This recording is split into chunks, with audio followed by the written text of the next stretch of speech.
ಎಲ್ರಿಗೂ ನಮಸ್ಕಾರ. ನಾನು ಡಾಕ್ಟರ್ HR ಸುಧಾ, ಪ್ರಾಂಶುಪಾಲೆ, ಅಲಮೀನ್ ಶಿಕ್ಷಣ ಮಹಾವಿದ್ಯಾಲಯ, ಬೆಂಗಳೂರು. ಒಂದು ಭಾರತ ಶ್ರೇಷ್ಠ ಭಾರತದ ಅಡಿಯಲ್ಲಿ ಗಾಂಧಿನಗರದ ಭಾರತೀಯ ಶಿಕ್ಷಣ ಸಂಸ್ಥೆ ಆಯೋಜಿಸಿರುವ ಉಪನ್ಯಾಸ ಮಾಲಿಕೆಯ ಅಡಿಯಲ್ಲಿ ಶೈಕ್ಷಣಿಕ ಮನೋವಿಜ್ಞಾನದ ವಿಷಯವನ್ನು ನಾನು ಪ್ರಸ್ತುತಪಡಿಸುತ್ತಿದ್ದೇನೆ.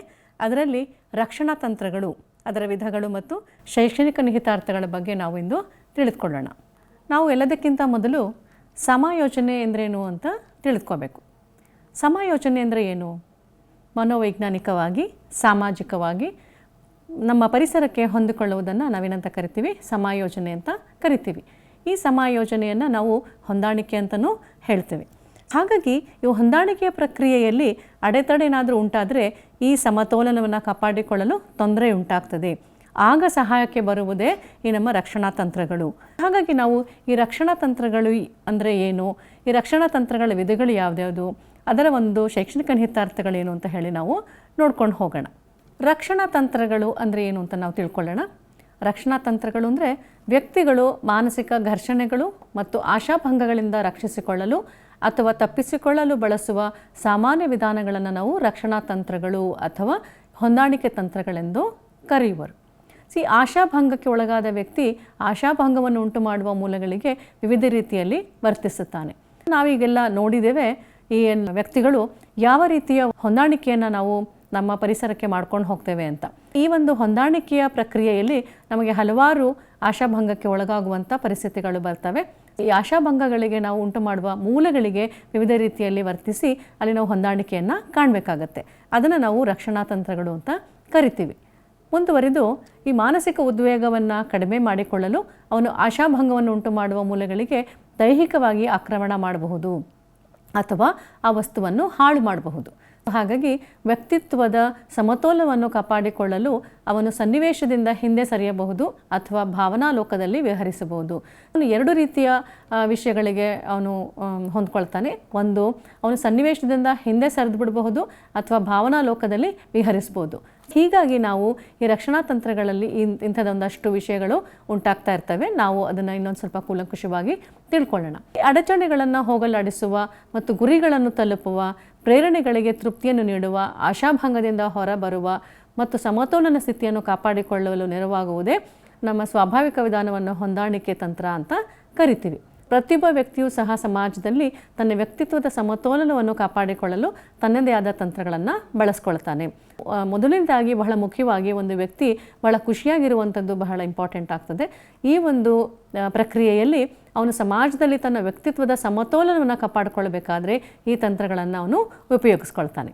ಈ ವ್ಯಕ್ತಿಗಳಲ್ಲಿ ಆಗಾಗ್ಗೆ ಕಂಡುಬರುವ ದೈಹಿಕ ಅಥವಾ ಮಾನಸಿಕವಾದ ನೋವಿನ ಸನ್ನಿವೇಶಗಳಿಂದ ತಮ್ಮನ್ನು ತಾವು ರಕ್ಷಿಸಿಕೊಳ್ಳಲು ಅವರು ಅಳವಡಿಸಿಕೊಂಡಿರುವ ಅನೈಚ್ಛಿಕ ಅಥವಾ ಪ್ರಜ್ಞಾನುರಹಿತ ಕ್ರಮಗಳನ್ನು ರಕ್ಷಣಾ ತಂತ್ರಗಳು ಅಂತ ಜೇಮ್ಸ್ ರಿವರ್ ಹೇಳ್ತಾರೆ. ಅವರ ಪ್ರಕಾರ ಇದನ್ನು ನಾವು ಅನೈಚ್ಛಿಕ, ಇಚ್ಛೆಯಿಂದ ಮಾಡದೇ ಇರುವಂಥದ್ದು ಅಥವಾ ಪ್ರಜ್ಞಾನುರಹಿತವಾಗಿ, ಪ್ರಜ್ಞೆ ಇಲ್ಲದೇನೆ ಅಥವಾ ಪ್ರಜ್ಞಾನುರಹಿತವಾಗಿ ಈ ಕ್ರಮಗಳನ್ನು ಮಾಡುವಂಥದ್ದಕ್ಕೆ ನಾವು ರಕ್ಷಣಾ ತಂತ್ರಗಳು ಅಂತ ಹೇಳ್ತೀವಿ ಅಂತ ಜೇಮ್ಸ್ ರಿವರ್ ಅವರು ಹೇಳಿದ್ದಾರೆ. ಮುಂದುವರಿದು, ವ್ಯಕ್ತಿಯು ತನ್ನ ಅಭಿಪ್ರೇರಣೆಗಳನ್ನು ತೃಪ್ತಿಪಡಿಸಿಕೊಳ್ಳಲು, ತನ್ನ ಆಂತರಿಕ ಬಿಕ್ಕಟ್ಟನ್ನು ಪರಿಹರಿಸಿಕೊಳ್ಳಲು ಸಹಾಯ ಮಾಡಲು ಬೆಳೆಸಿಕೊಂಡಿರುವ ಅಭ್ಯಾಸಗಳೇ ರಕ್ಷಣಾ ತಂತ್ರಗಳು ಅಂತ ನಮ್ಮ ಬರ್ನಾರ್ಡ್ ಅವರು ಹೇಳ್ತಾರೆ. ಈ ಒಂದು ಅಭಿಪ್ರೇರಣೆಗಳನ್ನೇನಿರುತ್ತೆ, ಅವನ ಆಸೆ ಆಕಾಂಕ್ಷೆಗಳೇನಿರುತ್ತೆ, ತನ್ನ ಆಂತರಿಕ ಬಿಕ್ಕಟ್ಟನ್ನು ಅವನು ಪರಿಹರಿಸ್ಕೊಳ್ಬೇಕಾದ್ರೆ ಏನು ಮಾಡ್ಬೋದು, ಅದಕ್ಕೆಲ್ಲ ಕಾರಣವಾಗಿರುವಂಥದ್ದು ಈ ಒಂದು ರಕ್ಷಣಾ ತಂತ್ರಗಳು. ಈ ರಕ್ಷಣಾ ತಂತ್ರಗಳ ಮೂಲಕ ಅವನು ತನ್ನ ಸಂತೋಷವನ್ನು ವ್ಯಕ್ತಪಡಿಸ್ಕೊಳ್ತಾನೆ ಅಥವಾ ಈಡೇರಿಸ್ಕೊಳ್ತಾನೆ. ಈ ಒಂದು ರಕ್ಷಣಾ ತಂತ್ರಗಳು ಪ್ರಮುಖವಾಗಿ 3 ವಿಧಗಳಾಗಿ ನಾವು ವಿಂಗಡಿಸಿದ್ದೇವೆ. ಅವುಗಳೆಂದರೆ, ಈ ಒಂದು 3 ಹೆಡ್ಡಿಂಗ್ ಕೆಳಗಡೆ ನಾವು ಅದನ್ನು ವಿಂಗಡಿಸ್ತಾ ಇದ್ದೇವೆ. ಮೊದಲನೇದು ಆಕ್ರಮಣ ತತ್ವಾಧಾರಿತ ರಕ್ಷಣಾ ತಂತ್ರಗಳು, ಎರಡನೇದು ಪಲಾಯನ ತತ್ವಾಧಾರಿತ ರಕ್ಷಣಾ ತಂತ್ರಗಳು, ಮತ್ತು ಮೂರನೇದು ಒಪ್ಪಂದ ತತ್ವಾಧಾರಿತ ರಕ್ಷಣಾ ತಂತ್ರಗಳು. ಆಕ್ರಮಣ ತತ್ವಾಧಾರಿತ ರಕ್ಷಣಾ ತಂತ್ರಗಳು ಅಂದರೆ ಏನು, ಮತ್ತು ಪಲಾಯನ ತತ್ವಾಧಾರಿತ ರಕ್ಷಣಾ ತಂತ್ರಗಳು ಅಂದರೆ ಏನು, ಮತ್ತು ಒಪ್ಪಂದ ತತ್ವಾಧಾರಿತ ರಕ್ಷಣಾ ತಂತ್ರಗಳ ಬಗ್ಗೆ ನಾವು ಇವತ್ತು ಕೂಲಂಕುಷವಾಗಿ ತಿಳ್ಕೊಳ್ಳೋಣ. ಈ ಒಂದು ಹೊಂದಾಣಿಕೆ ರಕ್ಷಣಾ ತಂತ್ರಗಳ ಒಂದು ಗುಣಲಕ್ಷಣಗಳನ್ನು ನಾವು ಮೊದಲು ಅದನ್ನು ಚರ್ಚೆ ಮಾಡೋಣ. ಈ ಹೊಂದಾಣಿಕಾ ತಂತ್ರಗಳು ಎಲ್ಲ ವ್ಯಕ್ತಿಗಳು ಬಳಸುವಂತಹ ತಂತ್ರಗಳಾಗಿವೆ. ಇದಕ್ಕೆ ಈ ಒಂದು ವ್ಯಕ್ತಿ ಬಳಸ್ತಾನೆ, ಆ ಒಂದು ವ್ಯಕ್ತಿಗೆ ಮಾತ್ರ ಇದು ಮೂಲವಾಗಿರುವಂಥದ್ದು ಅಂತ ಹೇಳೋಕ್ಕೆ ಬರಲ್ಲ. ಎಲ್ಲ ವ್ಯಕ್ತಿಗಳು ಇದನ್ನು ನಾವು ಬಳಸ್ಕೋಬಹುದು. ಎಲ್ಲ ತಂತ್ರಗಳನ್ನು ವ್ಯಕ್ತಿಯ ಆತ್ಮಾಭಿಮಾನವನ್ನು ಹೆಚ್ಚಿಸಿಕೊಳ್ಳಲು ಅಥವಾ ತೊಂದರೆಗಳಿಂದ ರಕ್ಷಿಸಿಕೊಳ್ಳಲು ಬಳಸುವರು. ಈ ಒಂದು ಯಂತ್ರಗಳನ್ನು ಅಥವಾ ತಂತ್ರಗಳನ್ನು ನಾವು ಬಳಸೋದು ಯಾಕಪ್ಪ ಅಂತಂದರೆ ಆತ್ಮಾಭಿಮಾನವನ್ನು ಹೆಚ್ಚಿಸಿಕೊಳ್ಳಲು ಮತ್ತು ನಮಗೆ ನಾವು ತೊಂದರೆಗಳಿಂದ ಬಳಲ್ತಿದ್ರೆ ಆ ತೊಂದರೆಗಳಿಂದ ರಕ್ಷಿಸಿಕೊಳ್ಳಲು ನಾವು ಈ ರಕ್ಷಣಾ ತಂತ್ರಗಳನ್ನು ಬಳಸ್ತೇವೆ. ಹೆಸರೇ ಹೇಳುವ ಹಾಗೆ ರಕ್ಷಣಾ ತಂತ್ರಗಳು ಅಂದ್ರೇನು, ಈ ಒಂದು ಆತ್ಮಾಭಿಮಾನವನ್ನು ಹೆಚ್ಚಿಸ್ಕೋಬೇಕಾದ್ರೆ ಮತ್ತು ಹಲವಾರು ತೊಂದರೆಗಳಿಂದ ನಮ್ಮನ್ನು ನಾವು ರಕ್ಷಿಸಿಕೊಂಡು ಹೊಂದಾಣಿಕೆಯನ್ನು ನಾವು ಪಡಿಬೇಕಾದ್ರೆ ಈ ರಕ್ಷಣಾ ತಂತ್ರಗಳು ನಮಗೆ ಉಪಯೋಗಕ್ಕೆ ಬರ್ತವೆ. ಹಾಗಾದರೆ ರಕ್ಷಣಾ ತಂತ್ರಗಳು ಇನ್ನೇನು ಮಾಡಬಹುದಪ್ಪ ಅಂತಂದರೆ ರಕ್ಷಣಾ ತಂತ್ರಗಳು ಉದ್ವೇಗ ಮತ್ತು ಆಶಾಭಂಗಗಳಿಂದ ರಕ್ಷಿಸ್ತವೆ. ನಮ್ಗೆ ಹಲವಾರು ಮನುಷ್ಯರಾಗಿರೋದ್ರಿಂದ ಉದ್ವೇಗಗಳಿರ್ತವೆ, ಹಲವಾರು ರೀತಿಯ ಆಶಾಭಂಗಗಳಿಂದ ನಾವು ಸಫರ್ ಮಾಡ್ತಾ ಇರ್ತೀವಿ. ಎಲ್ಲ ತಂತ್ರಗಳು ಏನು ರಕ್ಷಣಾ ತಂತ್ರಗಳಿದ್ದಾವೆ ಇವುಗಳು ನಮಗೆ ಎಲ್ಲಿ ಉಪಯೋಗಕ್ಕೆ ಬರ್ತವೆ ಅಂತಂದರೆ ನಮ್ಮ ಉದ್ವೇಗಗಳನ್ನು ನಾವು ಕಾಪಾಡ್ಕೊಳ್ಳೋಕ್ಕಿರ್ಬೋದು ಮತ್ತು ಆಶಾಭಂಗಗಳಿಂದ ರಕ್ಷಣೆ ಪಡೆಯೋಕ್ಕಿರ್ಬೋದು. ನಾವು ಈ ಹೊಂದಾಣಿಕಾ ತಂತ್ರಗಳನ್ನು ಬಳಸ್ತಾ ಹೋಗ್ತೀವಿ. ಹೀಗೆ ನಾವು ಈ ಒಂದು ಲಕ್ಷಣಗಳನ್ನು ನಾವು ತಿಳಿತಾ ಹೋಗೋಣ. ಎರಡನೇದಾಗಿ ಅಪಾಯ ಯಾವಾಗಲೂ ವ್ಯಕ್ತಿಯಲ್ಲಿಯೇ ಕಂಡುಬರುತ್ತದೆ. ನಾವು ಈಗಾಗಲೇ ನೋಡಿರ್ತೀವಿ, ಎಷ್ಟೇ ರೀತಿಯ ಹೊಂದಾಣಿಕೆಯನ್ನು ಮಾಡಿಕೊಂಡ್ರೂ ಕೂಡ ನಮಗೆ ಒಂದಾನೊಂದು ಅಪಾಯ ಬಂದೇ ಬರುತ್ತೆ. ಅದು ಘರ್ಷಣೆ ಇರ್ಬೋದು, ಅಂಥದ್ದೇನೋ ತುಮುಲ ಇರ್ಬೋದು, ಏನೋ ಒಂದು ಡಿಸ್ಟರ್ಬೆನ್ಸ್ ಇರ್ಬೋದು, ಇಂಥದ್ದೆಲ್ಲ ನಮ್ಮ ಜೀವನದಲ್ಲಿ ನಡೀತಾ ಇರುತ್ತೆ. ಹಾಗಾಗಿ ಅವನು ತನ್ನದೇ ಆದ ಪ್ರೇರಕಗಳಿಗೆ ಹೆದರುತ್ತಾನೆ. ಅವರ ಭಯ ಮತ್ತು ತೊಂದರೆಗಳು ರಕ್ಷಣಾ ತಂತ್ರಗಳ ಬಳಕೆಯಲ್ಲಿ ಕಂಡುಬರ್ತವೆ. ನಮಗೇನಾದರೂ ಭಯ ಇದ್ದರೆ, ತೊಂದರೆಗಳಿದ್ದರೆ ಅದನ್ನು ಹೋಗಲಾಡಿಸೋದು ಯಾವಾಗಪ್ಪ ಹೇಗಪ್ಪ ಅಂತಂದರೆ ಈ ರಕ್ಷಣಾ ತಂತ್ರಗಳ ಬಳಕೆಯನ್ನು ಮಾಡ್ತಾ ಹಾಗಾದರೆ ಇನ್ನೊಂದಷ್ಟು ಗುಣಲಕ್ಷಣಗಳನ್ನು ನಾವು ತಿಳ್ತಾ ಹೋಗೋಣ. ನಮ್ಮ ವ್ಯಕ್ತಿತ್ವದ ಸಮತೋಲನವನ್ನು ಕಾಪಾಡಿಕೊಳ್ಳಲು ನಮ್ಮ ವರ್ತನೆಯ ನೈಜವಾದ ಕಾರಣವನ್ನು ಮರೆಮಾಚುತ್ತೇವೆ ಅಥವಾ ಒಪ್ಪಿಕೊಳ್ಳುವುದಿಲ್ಲ. ನಮಗೆ ಬೇಕಾದಷ್ಟು ಒಂದಷ್ಟು ನಮ್ಮ ವ್ಯಕ್ತಿತ್ವವನ್ನು ನಾವು ಸರಿಯಾದ ರೀತಿಯಲ್ಲಿ ನೈಜವಾದ ರೀತಿಯಲ್ಲಿ ನಾವು ಅದನ್ನು ವ್ಯಕ್ತಪಡಿಸೋಲ್ಲ. ಹಲವಾರು ವಿಷಯಗಳನ್ನು ಮರೆಮಾಚಬೇಕಾಗತ್ತೆ. ಸೊ ಅದು ಒಂದು ನೈಸರ್ಗಿಕವಾದ ಒಂದು ಪ್ರಕ್ರಿಯೆ. ಈ ಒಂದು ಪ್ರಕ್ರಿಯೆಯಲ್ಲಿ ನಾವೇನು ಮಾಡ್ತೀವಿ, ಒಂದಷ್ಟು ನೈಜವಾದ ವಿಷಯಗಳನ್ನು ಮರೆಮಾಚ್ತೀವಿ, ಅದನ್ನು ನಾವು ಒಪ್ಕೊಳ್ಳೋದಿಲ್ಲ. ಹಾಗಾಗಿ ಈ ಒಂದು ರಕ್ಷಣಾ ತಂತ್ರಗಳು ಇಲ್ಲಿ ನಮಗೆ ಸಹಾಯ ಮಾಡ್ತವೆ. ಮತ್ತು ಎಲ್ಲ ಹೊಂದಾಣಿಕಾ ತಂತ್ರಗಳ ಬಳಕೆಯಲ್ಲಿಯೂ ವ್ಯಕ್ತಿಯು ಒಂದಲ್ಲ ಒಂದು ರೀತಿಯಲ್ಲಿ ನೈಜತೆಯನ್ನು ತಿರುಚುತ್ತಾನೆ. ಸೊ ಅವನೇನು ಮಾಡ್ತಾನೆ, ಆ ಒಂದು ನೈಜತೆಯನ್ನು ತಿರುಚುವಂಥದ್ದು, ಅದನ್ನು ಮಾರ್ಪಾಡಿಸುವಿಕೆಯನ್ನು ಮಾಡುವಂಥದ್ದು ಇದನ್ನೆಲ್ಲ ನಡೀತಾ ಇರುತ್ತೆ. ಹಾಗಾಗಿ ಈ ರಕ್ಷಣಾ ತಂತ್ರಗಳು ಈ ಒಂದು ವ್ಯಕ್ತಿಯ ನೈಜತೆಯನ್ನು ತಿರುಚುವಲ್ಲಿ ಅದು ನಮಗೆ ಬೇಕಾಗಿರುವಂಥ ಒಂದು ಪ್ರಕ್ರಿಯೆ. ನಮ್ಮ ಜೀವನದಲ್ಲಿ ನಾವು ಒಂದಷ್ಟು ರೀತಿಯಲ್ಲಿ ಹೊಂದಾಣಿಕೆ ಮಾಡ್ಕೋಬೇಕು ಅಂತಂದರೆ ಸ್ವಲ್ಪ ಮಟ್ಟಿಗೆ ನಮ್ಮ ನೈಜತೆಯನ್ನು ತಿರುಚಿಕೊಳ್ಳಬೇಕಾಗತ್ತೆ. ಹಾಗಾಗಿ ಈ ಒಂದು ರಕ್ಷಣಾ ತಂತ್ರಗಳು ಮುಖ್ಯ ಆಗ್ತವೆ. ಈ ರಕ್ಷಣಾ ತಂತ್ರಗಳ ಮೂಲಕ ನಾವು ಹೊಂದಾಣಿಕೆಯನ್ನು ನಾವು ಪಡಿಬಹುದು. ಇಲ್ಲಿ ನಾವು ಇನ್ನೊಂದಷ್ಟು ಲಕ್ಷಣಗಳನ್ನು ನೋಡೋಣ. ಈ ರಕ್ಷಣಾ ತಂತ್ರಗಳು ಧನಾತ್ಮಕ ಹಾಗೂ ಋಣಾತ್ಮಕ ಲಕ್ಷಣಗಳನ್ನು ಒಳಗೊಂಡಿವೆ. ಇವುಗಳು ಧನಾತ್ಮಕವಾಗಿಯೂ ಕೂಡ ಇರ್ತವೆ ಮತ್ತು ಋಣಾತ್ಮಕವಾಗಿ ಇರುವಂಥ ಲಕ್ಷಣಗಳನ್ನು ಕೂಡ ಒಳಗೊಂಡಿದೆ. ವ್ಯಕ್ತಿಯ ಆತ್ಮಾಭಿಮಾನವನ್ನು ಕಾಪಾಡುವುದು ಮತ್ತು ಹೆಚ್ಚಿಸುವುದು ಧನಾತ್ಮಕ ಲಕ್ಷಣವಾದರೆ, ನೈಜ ಅಥವಾ ಕಲ್ಪನಾತ್ಮಕ ವೈಯಕ್ತಿಕ ಸೋಲುಗಳು ಮತ್ತು ಅಡೆತಡೆಗಳನ್ನು ತಡೆಗಟ್ಟುವಂತಹ ಋಣಾತ್ಮಕ ಅಂಶಗಳನ್ನು ಕೂಡ ಒಳಗೊಂಡಿರುತ್ತದೆ. ಈ ಒಂದು ಧನಾತ್ಮಕ ಅಂಶಗಳು ಅಂತಂದ್ರೆ ಏನು, ನಮ್ಮ ಆತ್ಮಾಭಿಮಾನವನ್ನು ಹೆಚ್ಚಿಸುವಂಥದ್ದು, ನಮಗಿರುವಂಥ ಕಾನ್ಫಿಡೆನ್ಸ್ ಅಂತೇನು ಕರಿತೀವಿ ಅದನ್ನು ಹೆಚ್ಚಾಗಿ ಮಾಡುವಂಥದ್ದು ಧನಾತ್ಮಕವಾದರೆ, ಈ ನೈಜ ಅಥವಾ ಕಲ್ಪನಾತ್ಮಕ ವೈಯಕ್ತಿಕ ಸೋಲುಗಳು, ನಮ್ಮ ಜೀವನದಲ್ಲಿ ಇರುವಂಥ ಒಂದಷ್ಟು ಸೋಲುಗಳು ಗೆಲುವುಗಳು ಇದ್ದೇ ಇರ್ತವೆ. ಸೊ ಈ ಸೋಲುಗಳು ಉಂಟಾದಾಗ ಅಥವಾ ಈ ಅಡಚಣೆಗಳು ಉಂಟಾದಾಗ ಅದನ್ನು ಹೇಗೆ ತಡೆಗಟ್ಟಬೇಕು ಅಂತ ಹೇಳುವಂಥದ್ದು ಋಣಾತ್ಮಕ ಅಂಶಗಳನ್ನು ಒಳಗೊಂಡಿರ್ತದೆ.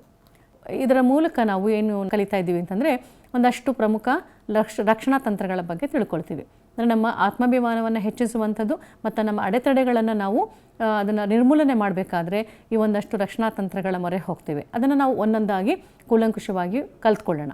ಮೊದಲನೇದಾಗಿ ಸ್ಥಾನ ಬದಲಿ ಅಥವಾ ಬಲಿಪಶುವಾಗಿಸುವಿಕೆ ಅಂತ ಹೇಳ್ತೀವಿ. ಇದನ್ನು ಡಿಸ್ಪ್ಲೇಸ್ಮೆಂಟ್ ಅಂತ ಕೂಡ ಕರಿತೀವಿ. ಏನಪ್ಪ ಈ ಒಂದು ರಕ್ಷಣಾ ತಂತ್ರಗಳ ಆಬ್ಜೆಕ್ಟಿವ್ ಅಂತ ಏನು ಕರಿತೀವಿ, ಅದರ ಉದ್ದೇಶ ಏನಪ್ಪ ಆಗಿರುತ್ತೆ ಅಂತಂದರೆ, ವ್ಯಕ್ತಿಯು ತನ್ನಲ್ಲಿ ಉಂಟಾದ ಕೋಪದ ಭಾವನೆಯನ್ನು ಅದನ್ನು ಉಂಟು ಮಾಡಿದ ವ್ಯಕ್ತಿ ಅಥವಾ ವಸ್ತುವಿನ ಮೇಲೆ ವ್ಯಕ್ತಪಡಿಸದೆ ಅದಕ್ಕಿಂತ ಕಡಿಮೆ ಅಪಾಯಕಾರಿಯಾದ ಅಥವಾ ದುರ್ಬಲನಾದ ವ್ಯಕ್ತಿ ಅಥವಾ ವಸ್ತುವಿನ ಮೇಲೆ ವ್ಯಕ್ತಪಡಿಸುವುದನ್ನು ಸ್ಥಾನ ಬದಲಿ ರಕ್ಷಣಾ ತಂತ್ರ ಅಂತ ಕರಿತೀವಿ. ಸೊ ಈ ಸ್ಥಾನ ಬದಲಿ ರಕ್ಷಣಾ ತಂತ್ರದಲ್ಲಿ ಏನಾಗುತ್ತೆ, ವ್ಯಕ್ತಿಗೆ ಒಂದಷ್ಟು ಕೋಪ ಬಂದಿರುತ್ತೆ, ತನ್ನ ಭಾವನೆಯಲ್ಲಿ ಅಥವಾ ತನ್ನ ಕೋಪದ ಭಾವನೆಯನ್ನು ಯಾರ ಮೇಲೆ ಅವನು ತೋರಿಸ್ಬೇಕಾಗತ್ತೆ ಅಂತಂದರೆ, ಅಥವಾ ವಸ್ತುವಿನ ಮೇಲೆ ಆ ಒಂದು ವಸ್ತು ಯಾವುದು ಇವನಿಗೆ ಕೋಪದ ಭಾವನೆಯನ್ನು ತರಿಸಿದೆಯೋ ಅದರ ಮೇಲೆ ವ್ಯಕ್ತಪಡಿಸದೆ ಅದಕ್ಕಿಂತ ಕಡಿಮೆ ಅಪಾಯಕಾರಿಯಾದ ವ್ಯಕ್ತಿ ಅಥವಾ ವಸ್ತುವಿನ ಮೇಲೆ ಅದನ್ನು ಬಳಸುವಂಥದ್ದಕ್ಕೆ ನಾವು ಸ್ಥಾನ ಬದಲಿ ರಕ್ಷಣಾ ತಂತ್ರ ಅಂತ ಕರಿತೀವಿ. ಈ ಸ್ಥಾನ ಬದಲಿ ರಕ್ಷಣಾ ತಂತ್ರಗಳು ಏನಾಗುತ್ತಪ್ಪ ಅಂತಂದರೆ, ದುರ್ಬಲನಾದ ಅಥವಾ ಮುಗ್ಧವಾದ ವ್ಯಕ್ತಿ ಅಥವಾ ವಸ್ತು ಸ್ಥಾನಾಂತರಿಸಲ್ಪಟ್ಟ ಆಕ್ರಮಣಕ್ಕೆ ತುತ್ತಾಗುತ್ತದೆ. ವ್ಯಕ್ತಿ ತನ್ನ ಸಿಟ್ಟನ್ನು ಬೇರೆಯವರ ಮೇಲೆ ಹಾಯಿಸುವುದರಿಂದ ಅವನ ಸಿಟ್ಟು ಅಥವಾ ಚಿಂತೆ ದೂರವಾಗುತ್ತದೆ. ಯಾವುದಾದ್ರೂ ಒಂದು ರೀತಿಯಲ್ಲಿ ನಾವು ನಮ್ಮ ಸಿಟ್ಟನ್ನು ವ್ಯಕ್ತಪಡಿಸಲೇಬೇಕಾಗತ್ತೆ. ಆಗ ನಮಗೊಂದಷ್ಟು ಚಿಂತೆ ದೂರವಾಗಿ ನೆಮ್ಮದಿ ಸಿಗ್ತದೆ. ಹಾಗಾಗಿ ನಾವು ಈ ಸಿಟ್ಟು ಮತ್ತು ಚಿಂತೆಯನ್ನು ದೂರ ಮಾಡ್ಕೋಬೇಕಾಗತ್ತೆ. ಅದಕ್ಕೆ ಯಾವುದಪ್ಪ ನಮಗೆ ಸಹಾಯಕ್ಕೆ ಬರುತ್ತೆ ಅಂತಂದರೆ ಈ ಒಂದು ಸ್ಥಾನ ಬದಲಿ ಅಥವಾ ಬಲಿಪಶುವಾಗಿಸುವಿಕೆ ರಕ್ಷಣಾ ತಂತ್ರ. ಇಲ್ಲಿ ಮುಗ್ಧ ವ್ಯಕ್ತಿಯ ಮೇಲೆ ಆಕ್ರಮಣ ಮಾಡುವುದರಿಂದ ಇದನ್ನು ಬಲಿಪಶುವಾಗಿಸುವಿಕೆ ಅಂತಲೂ ಕರೀತಾರೆ. ನಾವು ಈ ಒಂದು ಯಾರು ವ್ಯಕ್ತಿ ಬಹಳ ಸಿಟ್ಟನ್ನು ತರಿಸಿರ್ತಾರೋ ಅಥವಾ ಯಾವೊಂದು ವಸ್ತುವಿನ ಮೇಲೆ ಸಿಟ್ಟು ಬಂದಿರುತ್ತೋ ಅವ್ರ ಮೇಲೆ ನಾವು ಆಕ್ರಮಣ ಮಾಡೋಕ್ಕೆ ಸಾಧ್ಯ ಆಗಲ್ಲ. ಯಾಕೆಂದರೆ ಅವರು ಸ್ಟ್ರಾಂಗ್ ಆಗಿರ್ತಾರೆ. ಅವಾಗೇನು ಮಾಡ್ತೀವಿ, ನಾವು ಆ ಒಂದು ಸಿಟ್ಟನ್ನು ಬೇರೆ ಯಾರ ಮೇಲೋ ತೋರಿಸ್ಬೇಕಲ್ಲ. ಆಗ ನಾವೇನು ಮಾಡ್ತೀವಿ, ಒಂದು ಮುಗ್ಧ ವ್ಯಕ್ತಿಯ ಮೇಲೆ ಆಕ್ರಮಣ ಮಾಡಿ ತಮ್ಮ ಸಿಟ್ಟನ್ನು ತೀರಿಸ್ಕೊಳ್ತೀವಿ. ಇದನ್ನು ನಾವು ಒಂದು ರಕ್ಷಣಾ ತಂತ್ರವಾಗಿ ಉಪಯೋಗಿಸ್ಕೊಳ್ತೇವೆ. ಮತ್ತು ದಮನ ಅಂತ ಕರಿತೀವಿ. ಅದನ್ನು ರಿಪ್ರೆಷನ್ ಅಂತ ಕೂಡ ಇಂಗ್ಲೀಷ್ನಲ್ಲಿ ಕರಿತೀವಿ. ದಮನ ಅಂದ್ರೇನಪ್ಪ ಅಂತಂದರೆ ವ್ಯಕ್ತಿಯಲ್ಲಿ ಉದ್ವೇಗವನ್ನುಂಟು ಮಾಡುವಂತಹ ಆಲೋಚನೆಗಳನ್ನು ಮನಸ್ಸಿನ ಜಾಗೃತ ಭಾಗದಿಂದ ಅಜಾಗೃತ ಭಾಗಕ್ಕೆ ತಳ್ಳಲ್ಪಡುವ ಪ್ರಕ್ರಿಯೆಯನ್ನು ದಮನ ಅಂತ ಕರಿತೀವಿ. ಇದು ನಿರಾಶೆಯನ್ನುಂಟು ಮಾಡುವ ವಿಷಯಗಳನ್ನು ಮರೆಯುವುದಾಗಿದೆ. ಯಾವ ಒಂದು ಇಚ್ಛೆಯನ್ನು ಪೂರೈಸಿಕೊಳ್ಳಲು ಸಮಾಜದ ಮನ್ನಣೆ ದೊರೆಯುವುದಿಲ್ಲವೋ ಅಂತಹ ಇಚ್ಛೆಯನ್ನು ಅವನು ತನ್ನಲ್ಲಿಯೇ ಅಡಗಿಸಿಕೊಳ್ಳಬೇಕಾಗುತ್ತದೆ.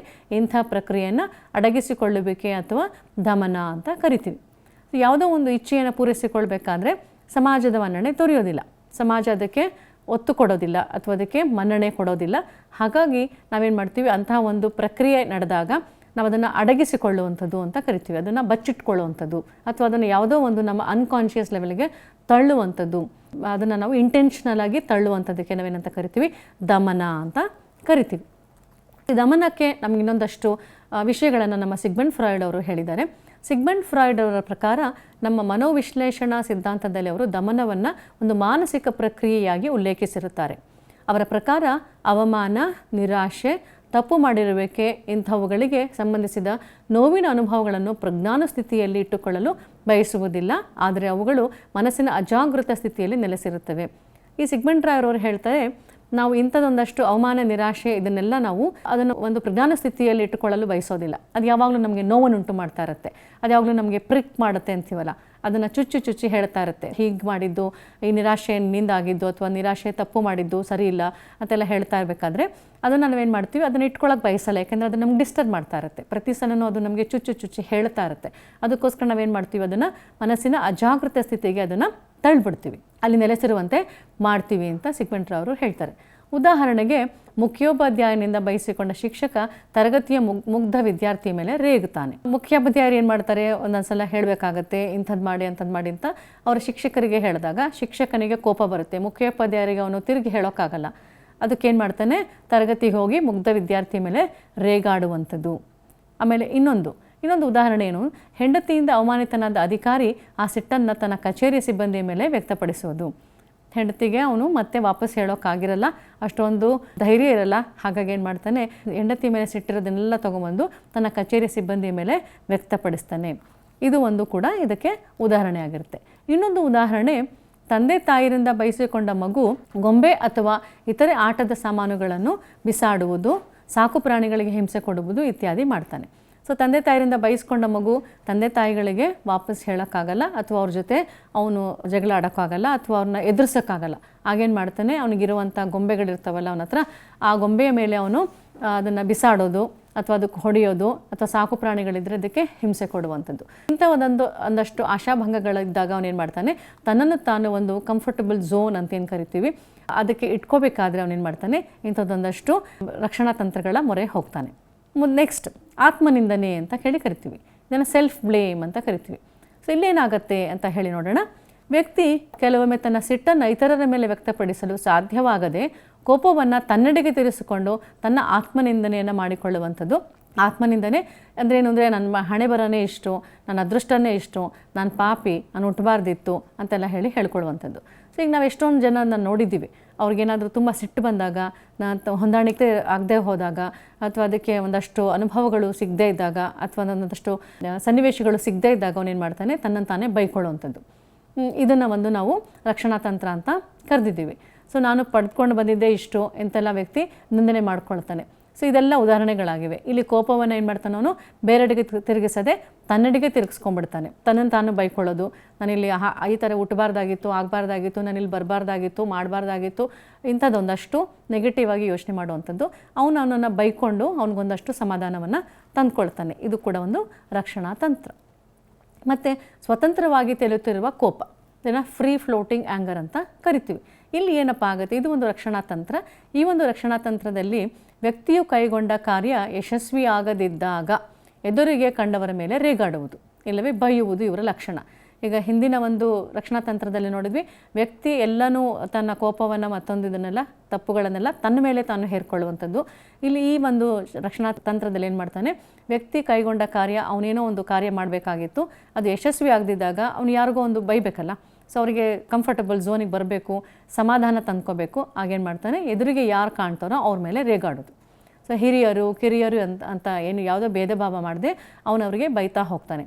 ತಡೆ ಅಮೂರ್ತ ಸ್ವರೂಪವಾಗಿದ್ದಾಗ ಅಥವಾ ತಡೆಯ ಸ್ವರೂಪ ಅರ್ಥವಾಗದಿದ್ದಾಗ ಈ ತಂತ್ರವನ್ನು ವ್ಯಕ್ತಿ ಬಳಸ್ತಾನೆ. ಸೊ ಅಮೂರ್ತ ಸ್ವರೂಪವಾಗಿರುತ್ತೆ, ಯಾಕೆ ಹೀಗಾಯಿತು, ಈ ಥರದ್ದು ಒಂದು ವಿಷಯ ಯಾಕೆ ನಡೀತಾ ಇದೆ ಅಂತ ಅವನಿಗೆ ಸರಿಯಾದ ಮಾಹಿತಿ ಇರಲ್ಲ, ಸ್ಪಷ್ಟತೆ ಇರಲ್ಲ.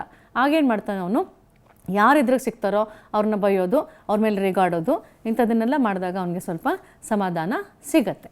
ನೆಕ್ಸ್ಟ್ ಹಿಮ್ಮರಳುವಿಕೆ ಅಥವಾ ಪ್ರತಿಗಮನ ಅಂತ ಕರಿತೀವಿ. ಅದನ್ನು ರಿಗ್ರೆಷನ್ ಅಂತ ಕೂಡ ನಾವು ಇಂಗ್ಲೀಷ್ನಲ್ಲಿ ಹೇಳ್ತೀವಿ. ಇಲ್ಲಿ ಏನಾಗುತ್ತೆ ಅಂತಂದರೆ, ವ್ಯಕ್ತಿಯು ಅಡಚಣೆಯನ್ನು ನಿವಾರಿಸಲು ಸಾಧ್ಯವಾಗದಿದ್ದಾಗ ಅಥವಾ ನಿರ್ವಹಿಸಲು ಸಾಧ್ಯವಾಗದ ಸನ್ನಿವೇಶ ಎದುರಾದಾಗ ತನ್ನ ವಯಸ್ಸು ಹಾಗೂ ಪ್ರೌಢತೆಯ ಮಟ್ಟಕ್ಕನುಗುಣವಲ್ಲದ ಬಾಲ್ಯ ಸಹಜವಾದ ವರ್ತನೆಯನ್ನು ತೋರುವುದನ್ನು ಹಿಮ್ಮರಳುವಿಕೆ ಅಥವಾ ಪ್ರತಿಗಮನ ಅಂತ ಕರಿತೀವಿ. ನಾವು ಒಂದೊಂದ್ಸಲ ನಮ್ಮ ಬಾಲ್ಯದ ಒಂದು ಸ್ಟೇಟಸ್ ನಮ್ಮಲ್ಲಿ ಎಲ್ಲ ವ್ಯಕ್ತಿಗಳಲ್ಲೂ ಇರುತ್ತೆ ಅಂತ ಹೇಳ್ತಾರೆ. ಒಂದು ಬಾಲ್ಯ ಒಂದು ವ್ಯಕ್ತಿಯಲ್ಲಿರುತ್ತೆ, ಅದು ಒಂದೊಂದ್ಸಲ ಹೆಚ್ಚಾಗಿ ತನ್ನ ಒಂದು ಮ್ಯಾನಿಫೆಸ್ಟ್ ಆಗುತ್ತೆ ಅಂತ ಕರಿತೀವಿ, ಅದು ತೋರ್ಪಡಿಸ್ಕೊಳ್ತಾರೆ. ಇದನ್ನು ನಾವೇನಂತ ಕರಿತೀವಿ, ಹಿಮ್ಮರಳುವಿಕೆ ಅಥವಾ ಪ್ರತಿಗಮನ ಅಂತ ಕರಿತೀವಿ. ಎಕ್ಸಾಂಪಲ್, ಉದಾಹರಣೆ ಏನು ಮಾಡಬಹುದು, ಅವರು ಹೆಬ್ಬೆರಳನ್ನು ಚೀಪುವಂಥದ್ದು, ಚಿಕ್ಕ ಮಗುವಿನಂತೆ ಮಾತಾಡುವುದು ಅಥವಾ ಹಾಸಿಗೆ ಒದ್ದೆ ಮಾಡುವಂಥದ್ದು, ಚಿಕ್ಕ ಮಗುವಿನಂತೆ ಅತ್ತು ಬಿಡೋದು ಆಯಿತಾ, ಅಥವಾ ಹೆಬ್ಬೆರಳನ್ನು ಚೀಪುವುದು ಅಥವಾ ಹಾಸಿಗೆ ಒದ್ದೆ ಮಾಡೋದು, ಇಂಥದನ್ನೆಲ್ಲ ನಾವು ಇದನ್ನೆಂತ ಕರಿತೀವಿ, ರಿಗ್ರೆಷನ್ ಅಥವಾ ಹಿಮ್ಮರಳುವಿಕೆ ಅಥವಾ ಪ್ರತಿಗಮನ ಅಂತ ಕರಿತೀವಿ. ಮತ್ತು ನೆಕ್ಸ್ಟ್ ಹಗಲುಗನಸು ಕಾಣುವಿಕೆ ಅಥವಾ ಭ್ರಮೆ. ಈ ಭ್ರಮೆಯಲ್ಲಿ ಏನು ಮಾಡ್ತಾನೆ, ಅಥವಾ ಹಗಲುಗನಸು ಕಾಣುವುದು ಕೂಡ ಒಂದು ರಕ್ಷಣಾ ತಂತ್ರ. ತನ್ನಲ್ಲಿರುವಂಥ ಅಡಚಣೆಗಳು, ತನ್ನಲ್ಲಿರುವಂಥ ಋಣಾತ್ಮಕವಾದಂಥ ಒಂದಷ್ಟು ಭಾವನೆಗಳನ್ನು ಹೊರ ಹಾಕಬೇಕಾದ್ರೆ ಅವನು ಈ ಒಂದು ರಕ್ಷಣಾ ತಂತ್ರವನ್ನು ಉಪಯೋಗಿಸ್ಕೊಳ್ತಾನೆ. ಇಲ್ಲಿ ಏನಾಗ್ತದೆ ಅಂತ ಹೇಳಿ ನೋಡೋಣ. ಇದೊಂದು ನೈಜತೆಯಿಂದ ಹಿಂದೆ ಸರಿಯುವ ತಂತ್ರವಾಗಿದೆ. ಇಲ್ಲಿ ಯಾವ ಆಸೆ ಆಕಾಂಕ್ಷೆಗಳನ್ನು ವ್ಯಕ್ತಿಯು ಭೌತಿಕ ಪ್ರಪಂಚದಲ್ಲಿ ತೃಪ್ತಿಪಡಿಸಿಕೊಳ್ಳಲು ಸಾಧ್ಯವಾಗುವುದಿಲ್ಲವೋ ಅವುಗಳನ್ನು ಕನಸಿನ ಲೋಕದಲ್ಲಿ ತೃಪ್ತಿಪಡಿಸಿಕೊಳ್ಳಲು ಯತ್ನಿಸುತ್ತಾನೆ. ಸೊ ಜಾಗೃತಾವಸ್ಥೆಯಲ್ಲಿಯೇ ವ್ಯಕ್ತಿ ತನ್ನ ಅತೃಪ್ತ ಆಸೆ ಆಕಾಂಕ್ಷೆಗಳನ್ನು ಕಲ್ಪನಾ ಲೋಕದಲ್ಲಿ ತೃಪ್ತಿಪಡಿಸಿಕೊಳ್ಳಲು ಬಯಸಿದಾಗ ಅದು ಹಗಲುಗನಸು ಅಂತ ಕರಿತೀವಿ. ಸೊ ಎಲ್ಲೋ ಒಂದು ಕಡೆ ನೈಜತೆಯಿಂದ ತನ್ನ ಆಸೆ ಆಕಾಂಕ್ಷೆಗಳನ್ನು ವ್ಯಕ್ತಿ ಅವನ ಪ್ರಪಂಚದಲ್ಲಿ ಅವನು ತೃಪ್ತಿಪಡಿಸ್ಕೊಳ್ಳೋಕ್ಕೆ ಆಗೋದಿಲ್ಲ. ಆಗ ಅವನೇನು ಮಾಡ್ತಾನೆ, ಕನಸು ಕಾಣುವಂಥದ್ದನ್ನು ಮಾಡ್ತಾನೆ ಅಥವಾ ಒಂದು ಕಲ್ಪನಾ ಲೋಕದಲ್ಲಿ ವಿಹರಿಸ್ತಾನೆ. ಸೊ ನಾನು ಇಲ್ಲಿ ಯಾವುದೋ ಒಂದು ಕೆಲಸಕ್ಕೆ ಬರಬೇಕಾಗಿತ್ತು ಅಥವಾ ಏನೋ ಒಂದು ಆಗಬೇಕಾಗಿತ್ತು, ಅದು ಆಗದೇ ಇದ್ದಾಗ ಅವನೇನು ಮಾಡ್ತಾನೆ, ಕನಸುಗಳನ್ನು ಕಾಣೋಕ್ಕೆ ಶುರು ಮಾಡ್ತಾನೆ, ಪ್ರಾರಂಭ ಮಾಡ್ತಾನೆ. ಅದನ್ನು ನಾವು ಡೇ ಡ್ರೀಮಿಂಗ್ ಅಥವಾ ಫ್ಯಾಂಟಸಿ ಅಂತ ಕರಿತೀವಿ. ಮುಂದುವರೆದು ಇನ್ನೂ ಮತ್ತೆ ಏನೇನು ಸಮಸ್ಯೆಗಳಾಗಿರಬಹುದು ಇಲ್ಲಿ ಈ ಒಂದು ರಕ್ಷಣಾ ತಂತ್ರವನ್ನು ಅವನು ಬಳಸ್ಕೊಳ್ತಿದ್ದಾನೆ ಅಂತ ಹೇಳಿ ನೋಡಿದಾಗ, ನೈಜ ಸಮಸ್ಯೆಗಳೆದುರಾದಾಗ ವ್ಯಕ್ತಿ ಅವುಗಳನ್ನು ಧೈರ್ಯವಾಗಿ ಎದುರಿಸಿ ಪರಿಹರಿಸಿಕೊಳ್ಬೇಕು. ಹೀಗೆ ಸಮಸ್ಯೆಗಳನ್ನು ಪರಿಹರಿಸಿಕೊಳ್ಳುವ ಬದಲಾಗಿ ಸೋಲಿನ ಭಯದಿಂದ ಬ್ರಹ್ಮಾಲೋಕಕ್ಕೆ ಜಾರಿಕೊಳ್ಳುವುದನ್ನು ನಾವೇನಂತ ಕರಿತೀವಿ, ಹಗಲುಗನಸು ಅಂತ ಕರಿತೀವಿ. ಅವನಿಗೆ ಧೈರ್ಯ ಇರಬೇಕು, ಅವುಗಳನ್ನು ಧೈರ್ಯವಾಗಿ ಎದುರಿಸಿ ಯಾವುದೇ ಸಮಸ್ಯೆಗಳು ಎದುರಾದಾಗ ನೈಜವಾಗಿ ಎದುರಿಸಬೇಕಾಗತ್ತೆ. ಈ ಒಂದು ಧೈರ್ಯವಾಗಿ ಹೆದರಿಸುವಂಥ ಒಂದು ಧೈರ್ಯ ಅವನಲ್ಲಿ ಇರಲ್ಲ. ಆಗೇನು ಮಾಡ್ತಾನೆ, ಅಥವಾ ಅಕಸ್ಮಾತ್ ಏನಾದರೂ ಸೋಲುಂಟಾಗಬಹುದು ಅಂತ ಅವನಿಗೆ ಭಯ ಇದ್ದಿದ್ದಕ್ಕೆ ಅವನೇನು ಮಾಡ್ತಾನೆ, ಬ್ರಹ್ಮಾಲೋಕಕ್ಕೆ ಜಾರಿಕೊಳ್ತಾನೆ. ಅಲ್ಲಿ ಅವನಿಗೆ ಒಂದು ಕಂಫರ್ಟಬಲ್ ಝೋನ್ ಉಂಟಾಗ್ತದೆ, ಅವನಲ್ಲಿ ಬಹಳ ಖುಷಿ ಪಡ್ತಾನೆ, ಅವನು ಬಹಳ ಚೆನ್ನಾಗಿ ಅಲ್ಲಿ ಆ ಒಂದು ಲೋಕದಲ್ಲಿ ಇರೋಕ್ಕೆ ಇಷ್ಟಪಡ್ತಾನೆ. ಸೊ ಈ ಬ್ರಹ್ಮಾಲೋಕದಲ್ಲಿ ಅವನಿಗೆ ಪ್ರತಿ ಕಾರ್ಯದಲ್ಲೂ ಯಶಸ್ಸು ದೊರೆಯುತ್ತದೆ. ಸೊ ಅವ್ನು ಬ್ರಹ್ಮಾಲೋಕದಲ್ಲಿ ಏನೋ ಅವನೇ ಒಂದು ಇಮ್ಯಾಜಿನೇಷನ್ ವರ್ಲ್ಡ್ಗೆ ಹೋಗಿರ್ತಾನೆ, ಅಲ್ಲಿ ತನಗೆ ಬೇಕಾದ ಹಾಗೆ ಇರಬಹುದು, ಅವನಿಗೆ ಅನಿಸಿದ ಹಾಗೆ ಅವನು ಅದನ್ನು ಭ್ರಮೆಯಲ್ಲಿ ಇರಬಹುದು. ಹಾಗಾಗಿ ಅತಿಯಾಗಿ ಹಗಲುಗನಸು ಏನಾದರೂ ಕಂಡ್ರೆ ವ್ಯಕ್ತಿ ನೈಜವಲ್ಲದ ಊಹಾತ್ಮಕ ಯಶಸ್ಸಿನಿಂದ ತೃಪ್ತನಾಗಿ ಜೀವನದ ಕಠಿಣ ಸತ್ಯಗಳೊಂದಿಗೆ ಸಂಪರ್ಕವನ್ನು ಕಳೆದುಕೊಳ್ಬಹುದು. ಇದನ್ನು ಹೆಚ್ಚಾಗಿ ನಾವು ಮಾಡ್ತಾ ಇದ್ದರೆ ಪ್ರತಿ ಸಲನೂ ಈ ಒಂದು ಹಗಲುಗನಸನ್ನು ಕಾಣ್ತಾ ಹೋಗೋದು ಅಥವಾ ಯಾವುದೋ ಒಂದು ಈ ಒಂದು ಕಂಫರ್ಟಬಲ್ ಝೋನ್ ಅಂತ ಅವನೇ ಒಂದು ಸೃಷ್ಟಿಸಿ ಅದರೊಳಗಡೆ ಇದ್ದಾಗೇನಾಗುತ್ತೆ, ಪ್ರತಿ ಸಲ ಅವನು ಇದನ್ನೇ ಮಾಡ್ತಾ ಇದ್ದಾಗ ಅವನಿಗೆ ನಿಜವಾದ ಸತ್ಯ ಸಂಗತಿಯಿಂದ ಕೂಡಿರುವಂಥ ಈ ಒಂದು ಪ್ರಪಂಚದ ಸಂಪರ್ಕವನ್ನು ಅವನು ಕಳೆದುಕೊಂಡ್ಬಿಡ್ತಾನೆ. ಅವನು ಮುಂದೆ ಅವನಿಗೆ ಈ ಒಂದು ಕಷ್ಟವಾದ ಪ್ರಪಂಚದಲ್ಲಿ ವಿಹರಿಸೋದು ಹೇಗೆ, ವ್ಯವಹರಿಸೋದು ಹೇಗೆ ಅಂತ ಅವನಿಗೆ ಗೊತ್ತಾಗೋದೇ ಇಲ್ಲ ಮುಂದಕ್ಕೆ. ಸೊ ಅವನು ಏನು ಮಾಡ್ತಾನೆ, ಹೊಂದಾಣಿಕೆಯನ್ನು ಮುಂದೆ ಕಳ್ಕೊಂಬಿಡ್ಬೋದು. ಅಂದರೆ ತುಂಬ ಸಲ ಈ ಥರದ್ದೇ ಒಂದಷ್ಟು ಹಗಲುಗನಸು ಕಾಣುವಿಕೆ ಅಥವಾ ಭ್ರಮೆಯಲ್ಲಿರುವಂಥದ್ದನ್ನು ಮಾಡಿದ್ರೆ ಅದು ಮುಂದೆ ಅವನಿಗೆ ಹಲವಾರು ಸಮಸ್ಯೆಗಳನ್ನು ಅವನು ಎದುರಿಸಬೇಕಾಗತ್ತೆ. ನೆಕ್ಸ್ಟ್ ಪ್ರಕ್ಷೇಪಣೆ ಅಂತ ಕರಿತೀವಿ, ಇದನ್ನು ನಾವು ಪ್ರೊಜೆಕ್ಷನ್ ಅಂತ ಕರಿತೀವಿ. ಸೊ ಈ ಪ್ರಕ್ಷೇಪಣೆಯಲ್ಲಿ ಏನಾಗುತ್ತೆ ಅಂತಂದರೆ, ವ್ಯಕ್ತಿಯು ತನ್ನ ವಿಫಲತೆಗಳನ್ನು, ನ್ಯೂನತೆಗಳನ್ನು, ಒಪ್ಪಿಕೊಳ್ಳಲಾಗದ ಭಾವನೆಗಳು, ಆಲೋಚನೆಗಳು ಹಾಗೂ ಆಸೆ ಆಕಾಂಕ್ಷೆಗಳನ್ನು ಇತರ ವ್ಯಕ್ತಿಗಳ ಮೇಲೆ ಅಥವಾ ವಸ್ತುಗಳ ಮೇಲೆ ಆರೋಪಿಸುವ ಕ್ರಿಯೆಯೇ ಪ್ರಕ್ಷೇಪಣೆ. ನಾವೇನು ಮಾಡ್ತೀವಿ, ಒಂದಷ್ಟು ಆಸೆ ಆಕಾಂಕ್ಷೆಗಳನ್ನು ಇಟ್ಕೊಂಡು ಬದುಕ್ತಾ ಇರ್ತೀವಿ, ನಮಗೇನೋ ಒಂದಷ್ಟು ಉದ್ದೇಶಗಳಿರ್ತವೆ, ಅದನ್ನು ಈಡೇರಿಸ್ಕೊಳ್ಳೋ ಒಂದು ಪ್ರಕ್ರಿಯೆಯಲ್ಲಿ ನಾವು ಯಾವಾಗಲೂ ಮುಂದುವರಿತಾ ಇರ್ತೀವಿ. ಈ ಒಂದು ನಮ್ಮ ಉದ್ದೇಶಗಳನ್ನು ಈಡೇರಿಸಿಕೊಳ್ಳುವಂಥ ಒಂದು ನಿಟ್ಟಿನಲ್ಲಿ ಅಥವಾ ಈ ಒಂದು ಪ್ರಕ್ರಿಯೆಯಲ್ಲಿ ನಾವು ಯಾವಾಗಲೂ ನಮಗೆ ಜಯ ಸಿಕ್ಕುತ್ತೆ ಅಂತ ಹೇಳಿ ನಾವು ಭ್ರಮೆಯಲ್ಲಿ ಇರೋಕ್ಕಾಗಲ್ಲ ಅಥವಾ ಅಂಥದ್ದೊಂದು ಇಮ್ಯಾಜಿನೇಷನ್ ಮಾಡ್ಕೊಳ್ಳೋಕ್ಕಾಗಲ್ಲ. ಎಲ್ಲೋ ಒಂದು ಕಡೆ ವಿಫಲತೆಯನ್ನು ಕಾಣಬೇಕಾಗತ್ತೆ, ಎಲ್ಲೋ ಒಂದು ಕಡೆ ನ್ಯೂನತೆಗಳು ಕೂಡ ಇರ್ತವೆ, ಮತ್ತು ಒಪ್ಪಿಕೊಳ್ಳಲಾಗದ ಒಂದಷ್ಟು ಭಾವನೆಗಳು, ಆಲೋಚನೆಗಳು, ಆಸೆ-ಆಕಾಂಕ್ಷೆಗಳು ಇರ್ತವೆ. ಅದನ್ನು ಒಪ್ಪಿಕೊಳ್ಳೋಕ್ಕಾಗಲ್ಲ. ಹಾಗೇನು ಮಾಡ್ತೀವಿ ನಾವು, ಅದನ್ನು ಇತರ ವ್ಯಕ್ತಿಗಳ ಮೇಲೆ ಅಥವಾ ವಸ್ತುಗಳ ಮೇಲೆ ಆರೋಪಿಸ್ತೀವಿ. ತನ್ನ ವೈಫಲ್ಯಗಳನ್ನು ಒಪ್ಪಿಕೊಳ್ಳುವ ಬದಲು ಇದೇ ವೈಫಲ್ಯಗಳು ಇತರರಲ್ಲಿವೆ ಅಂತ ಗಮನ ಸೆಳೀತಾನೆ. ಇದರಿಂದ ವ್ಯಕ್ತಿ ಸ್ವಲ್ಪ ಮಟ್ಟಿನ ಉದ್ವೇಗದಿಂದ ಮುಕ್ತನಾದಂತೆ ಭಾವಿಸಬಹುದು, ಆದರೆ ಅತಿಯಾದ ಪ್ರಕ್ಷೇಪಣೆಯಿಂದ ವರ್ತನಾ ವೈಪರೀತ್ಯಗಳು ಉಂಟಾಗುತ್ತವೆ. ಸೊ ಯಾವುದಾದ್ರೂ ಕೂಡ ಹೆಚ್ಚಾಗಿ ನಾವು ಮಾಡ್ತಾ ಹೋದರೆ ಅಥವಾ ಮಾಡ್ತಿದ್ರೆ ಅದರಲ್ಲಿ ಒಂದಷ್ಟು ವರ್ತನಾ ವೈಪರೀತ್ಯಗಳು ಕಾಣ್ತವೆ. ಹಾಗಾಗಿ ನಾವೇನು ಮಾಡ್ತೀವಿ, ಯಾವುದೇ ಮಾಡಿದ್ರೂ ಅದನ್ನು ಎಷ್ಟರ ಮಟ್ಟಿಗೆ ಮಾಡ್ಬೋದು, ಎಷ್ಟು ಪ್ರಮಾಣದಲ್ಲಿ ಮಾಡಬಹುದು, ಎಷ್ಟರ ಮಟ್ಟಿಗೆ ನಾವು ಈ ಒಂದು ರಕ್ಷಣಾ ತಂತ್ರಗಳನ್ನು ಉಪಯೋಗಿಸ್ಕೊಂಡ್ರೆ ಸಮಾಲೋಚನೆಯನ್ನು ಕಾಣಬಹುದು ಅಥವಾ ಹೊಂದಾಣಿಕೆಯನ್ನು ನಾವು ಕಾಣಬಹುದು ಅಂಥೇಳಿ ನಾವು ಅದನ್ನು ಯೋಚನೆ ಮಾಡಬೇಕಾಗತ್ತೆ, ವಿಶ್ಲೇಷಣೆ ಮಾಡಬೇಕಾಗತ್ತೆ. ಎಲ್ಲೋ ಒಂದೊಂದು ಸಲ ನಮಗೆ ಇಂಥದ್ದೊಂದು ವಿಫಲತೆಗಳನ್ನು ಕಂಡಾಗ, ನ್ಯೂನತೆಗಳನ್ನು ಕಂಡಾಗ ನಾವೇನು ಮಾಡ್ಬೋದು, ರಕ್ಷಣಾ ತಂತ್ರಗಳ ಮೊರೆ ಹೋಗ್ಬೋದು. ಆದರೆ ಅದನ್ನೇ ನಾವು ಒಂದು ಹಾಬಿ ಅಂತೇಳಿ ಕರಿತೀವಿ, ಅದನ್ನು ಮಾಡೋಕ್ಕೆ ಸಾಧ್ಯ ಆಗಲ್ಲ. ಇಂಥದ್ದನ್ನೇ ನಾವು ಪ್ರತಿ ಬಾರಿನೂ ಮಾಡ್ತಾ ಇದ್ದರೆ ಅಲ್ಲೇನಾಗುತ್ತೆ, ಈ ಒಂದು ಪ್ರಕ್ಷೇಪಣೆಯಿಂದ ಅಥವಾ ರಕ್ಷಣಾ ತಂತ್ರಗಳ ನಮಗೆ ಹೊಂದಾಣಿಕೆಗೆ ಸಹಾಯ ಮಾಡೋ ಬದಲು ಅವರು ನಮಗೆ ಆ ಒಂದು ರಕ್ಷಣಾ ತಂತ್ರಗಳು ನಮಗೆ ಸಮಸ್ಯೆಗಳನ್ನು ಹುಟ್ಟಾಕಿಕೊಳ್ಬೋದು. ಸೊ ಹಾಗಾಗಿ ನಾವು ಒಂದಷ್ಟು ರೀತಿಯಲ್ಲಿ ಅಥವಾ ಒಂದಷ್ಟು ಸನ್ನಿವೇಶಗಳಲ್ಲಿ ವಿಫಲತೆಗಳನ್ನು ಕಂಡೇ ಕಾಣ್ತೀವಿ. ನ್ಯೂನತೆಗಳು ಇದ್ದೇ ಇರ್ತವೆ. ನಾವು ಮನುಷ್ಯರಾದಮೇಲೆ ನಮಗೆ ವಿಫಲತೆಗಳು ಇರ್ತವೆ, ಜಯ ಸಿಗ್ತದೆ, ನ್ಯೂನತೆಗಳು ಇರ್ತವೆ. ಹೀಗೆಲ್ಲ ಆಗ್ತಾ ಇರುವಾಗ ನಾವೇನು ಮಾಡ್ತೀವಿ, ಎಲ್ಲೋ ಒಂದು ಕಡೆ ಅಥವಾ ಯಾವುದೋ ಒಂದು ಸನ್ನಿವೇಶದಲ್ಲಿ ಇಂಥದ್ದೊಂದಷ್ಟು ರಕ್ಷಣಾ ತಂತ್ರಗಳನ್ನು ಉಪಯೋಗಿಸ್ಕೋಬೇಕೇ ಹೊರತು ಪ್ರತಿ ಸಲನೂ ಅದಕ್ಕೆ ನಾವು ಅದರ ಮೊರೆ ಹೋಗಬಾರ್ದು. ಸೊ ಹಾಗಾಗಿ ಈ ಒಂದು ಪ್ರಕ್ಷೇಪಣಾ ತಂತ್ರದಲ್ಲಿ ಏನಾಗುತ್ತೆ ಅಂತಂದರೆ, ನಾವು ಯಾವುದನ್ನೋ ಒಂದನ್ನು ಒಪ್ಪಿಕೊಳ್ಳಲಾಗದ ಭಾವನೆಗಳನ್ನು ಮತ್ತು ಆಲೋಚನೆಗಳನ್ನು ನಾವೇನು ಮಾಡ್ತೀವಿ, ಇತರ ವ್ಯಕ್ತಿಗಳ ಮೇಲೆ ಅಥವಾ ವಸ್ತುಗಳ ಮೇಲೆ ಆರೋಪಣೆ ಮಾಡ್ತೀವಿ. ಸೊ ಅದಕ್ಕೆ ಉದಾಹರಣೆಯಾಗಿ ನನ್ನ ಹತ್ರ ಒಂದಷ್ಟು ಉದಾಹರಣೆಗಳಿದ್ದಾವೆ. ಈ ಮೊದಲನೇ ಉದಾಹರಣೆಯಲ್ಲಿ ಪರೀಕ್ಷೆಯಲ್ಲಿ ಫೇಲಾದ ವಿದ್ಯಾರ್ಥಿ ಶಿಕ್ಷಕರು ಸರಿಯಾಗಿ ಪಾಠ ಮಾಡಿಲ್ಲವೆಂದು ಹೇಳೋದು. ನಾವೀಗಾಗಲೇ ನೋಡಿರ್ತೀವಿ, ನಮ್ಮ ತರಗತಿಗಳಲ್ಲಿ ಯಾವುದೋ ಒಂದು ಮಗು ಫೇಲಾಗಿರುತ್ತೆ ಅಥವಾ ಸರಿಯಾಗಿ ಟೆಸ್ಟು ಎಕ್ಸಾಮ್ಸ್ ಬರ್ದಿರಲ್ಲ. ನಾವು ಅವ್ರನ್ನ ಕೇಳ್ತೀವಿ, ಯಾಕೆ ನೀನು ಸರಿಯಾಗಿ ಬರ್ದಿಲ್ಲ, ನೀನು ಯಾಕೆ ಈ ಒಂದು ಟೆಸ್ಟಿಗೆ ಸರಿಯಾಗಿ ಓದ್ಕೊಂಡು ಬಂದಿಲ್ಲ ಅಂತಂದರೆ ಆ ವಿದ್ಯಾರ್ಥಿ ಏನು ಮಾಡ್ತಾನೆ, ಅವನಿಗೆ ಈಗಾಗಲೇ ಒಂದಷ್ಟು ನ್ಯೂನತೆಗಳಿದ್ದಾವೆ, ಅವನು ಅದರಲ್ಲಿ ಸರಿಯಾದ ರೀತಿಯಲ್ಲಿ ಅವನಿಗೆ ಯಶಸ್ಸು ಸಿಕ್ಕಿಲ್ಲ. ಹಾಗಾಗಿ ಅವನೇನು ಮಾಡ್ತಾನೆ, ಯಾವುದೋ ಒಬ್ಬರ ಮೇಲೆ ಅದನ್ನು ಕಂಪ್ಲೇಂಟ್ ಅಂತ ಮಾಡಬೇಕಾಗತ್ತೆ. ಅಂದರೆ ತನ್ನನ್ನು ತಾನು ಅವನು ಒಂದು ಕಂಫರ್ಟಬಲ್ ಝೋನ್ನಲ್ಲಿ ಇಟ್ಕೊಳ್ಳೋಕ್ಕೆ ಅವನೇನು ಮಾಡ್ತಾನೆ, ಬೇರೆಯವ್ರ ಮೇಲೆ ಅದನ್ನು ಆಪಾದಿಸ್ತಾನೆ. ಅವನು ಹೇಳ್ತಾನೆ, ಪರೀಕ್ಷೆಯಲ್ಲಿ ನಾನು ಫೇಲಾಗಿದ್ದೀನಿ ಯಾಕೆ ಅಂದರೆ ನನ್ನ ಟೀಚರ್ ಸರಿಯಾಗಿ ಪಾಠನೇ ಮಾಡಿಲ್ಲ ಅಂತ ಹೇಳುವಂಥದ್ದು. ಮತ್ತು ಟೆನ್ನಿಸ್ ಪಂದ್ಯದಲ್ಲಿ ಸೋತ ವ್ಯಕ್ತಿ ತನ್ನ ಸೋಲಿಗೆ ಪಂದ್ಯದ ತೀರ್ಪುಗಾರನೇ ಕಾರಣ ಅಂತ ಹೇಳುವಂಥದ್ದು. ನಾವೀಗಾಗಲೇ ಎಷ್ಟೊಂದು ಕಡೆ ನೋಡಿರ್ತೀವಿ. ನಾವೆಲ್ಲ ಯಾವುದೋ ಒಂದು ಪಂದ್ಯದಲ್ಲಿ ಸೋತೋದ್ರೆ ಅಥವಾ ಇನ್ನೇನೋ ಇಂಥದ್ದೊಂದು ಫೇಲ್ಯೂರ್ಸ್ ಆದರೆ ನಾವೇನು ಮಾಡ್ತೀವಿ, ಆ ಒಂದು ಸಿಸ್ಟಮ್ ಅಥವಾ ಏನೋ ಒಂದು ವ್ಯವಸ್ಥೆ ಅದೇ ಸರಿ ಇರಲಿಲ್ಲ ಅಂತ ಹೇಳುವಂಥದ್ದು ನಾವು ನಮ್ಮ ಜೀವನದಲ್ಲಿ ಎಷ್ಟೊಂದು ಸಲ ಮಾಡಿರ್ತೀವಿ. ಯಾಕೆಂದರೆ ನಮ್ಮ ರಕ್ಷಣಾ ತಂತ್ರಗಳು ಏನು ಮಾಡ್ತವೆ ಅಂತಂದರೆ ಒಂದು ಹೊಂದಾಣಿಕೆಯನ್ನು ನಾವು ಅದರಲ್ಲಿ ಕಾಣಬೇಕಾಗತ್ತೆ.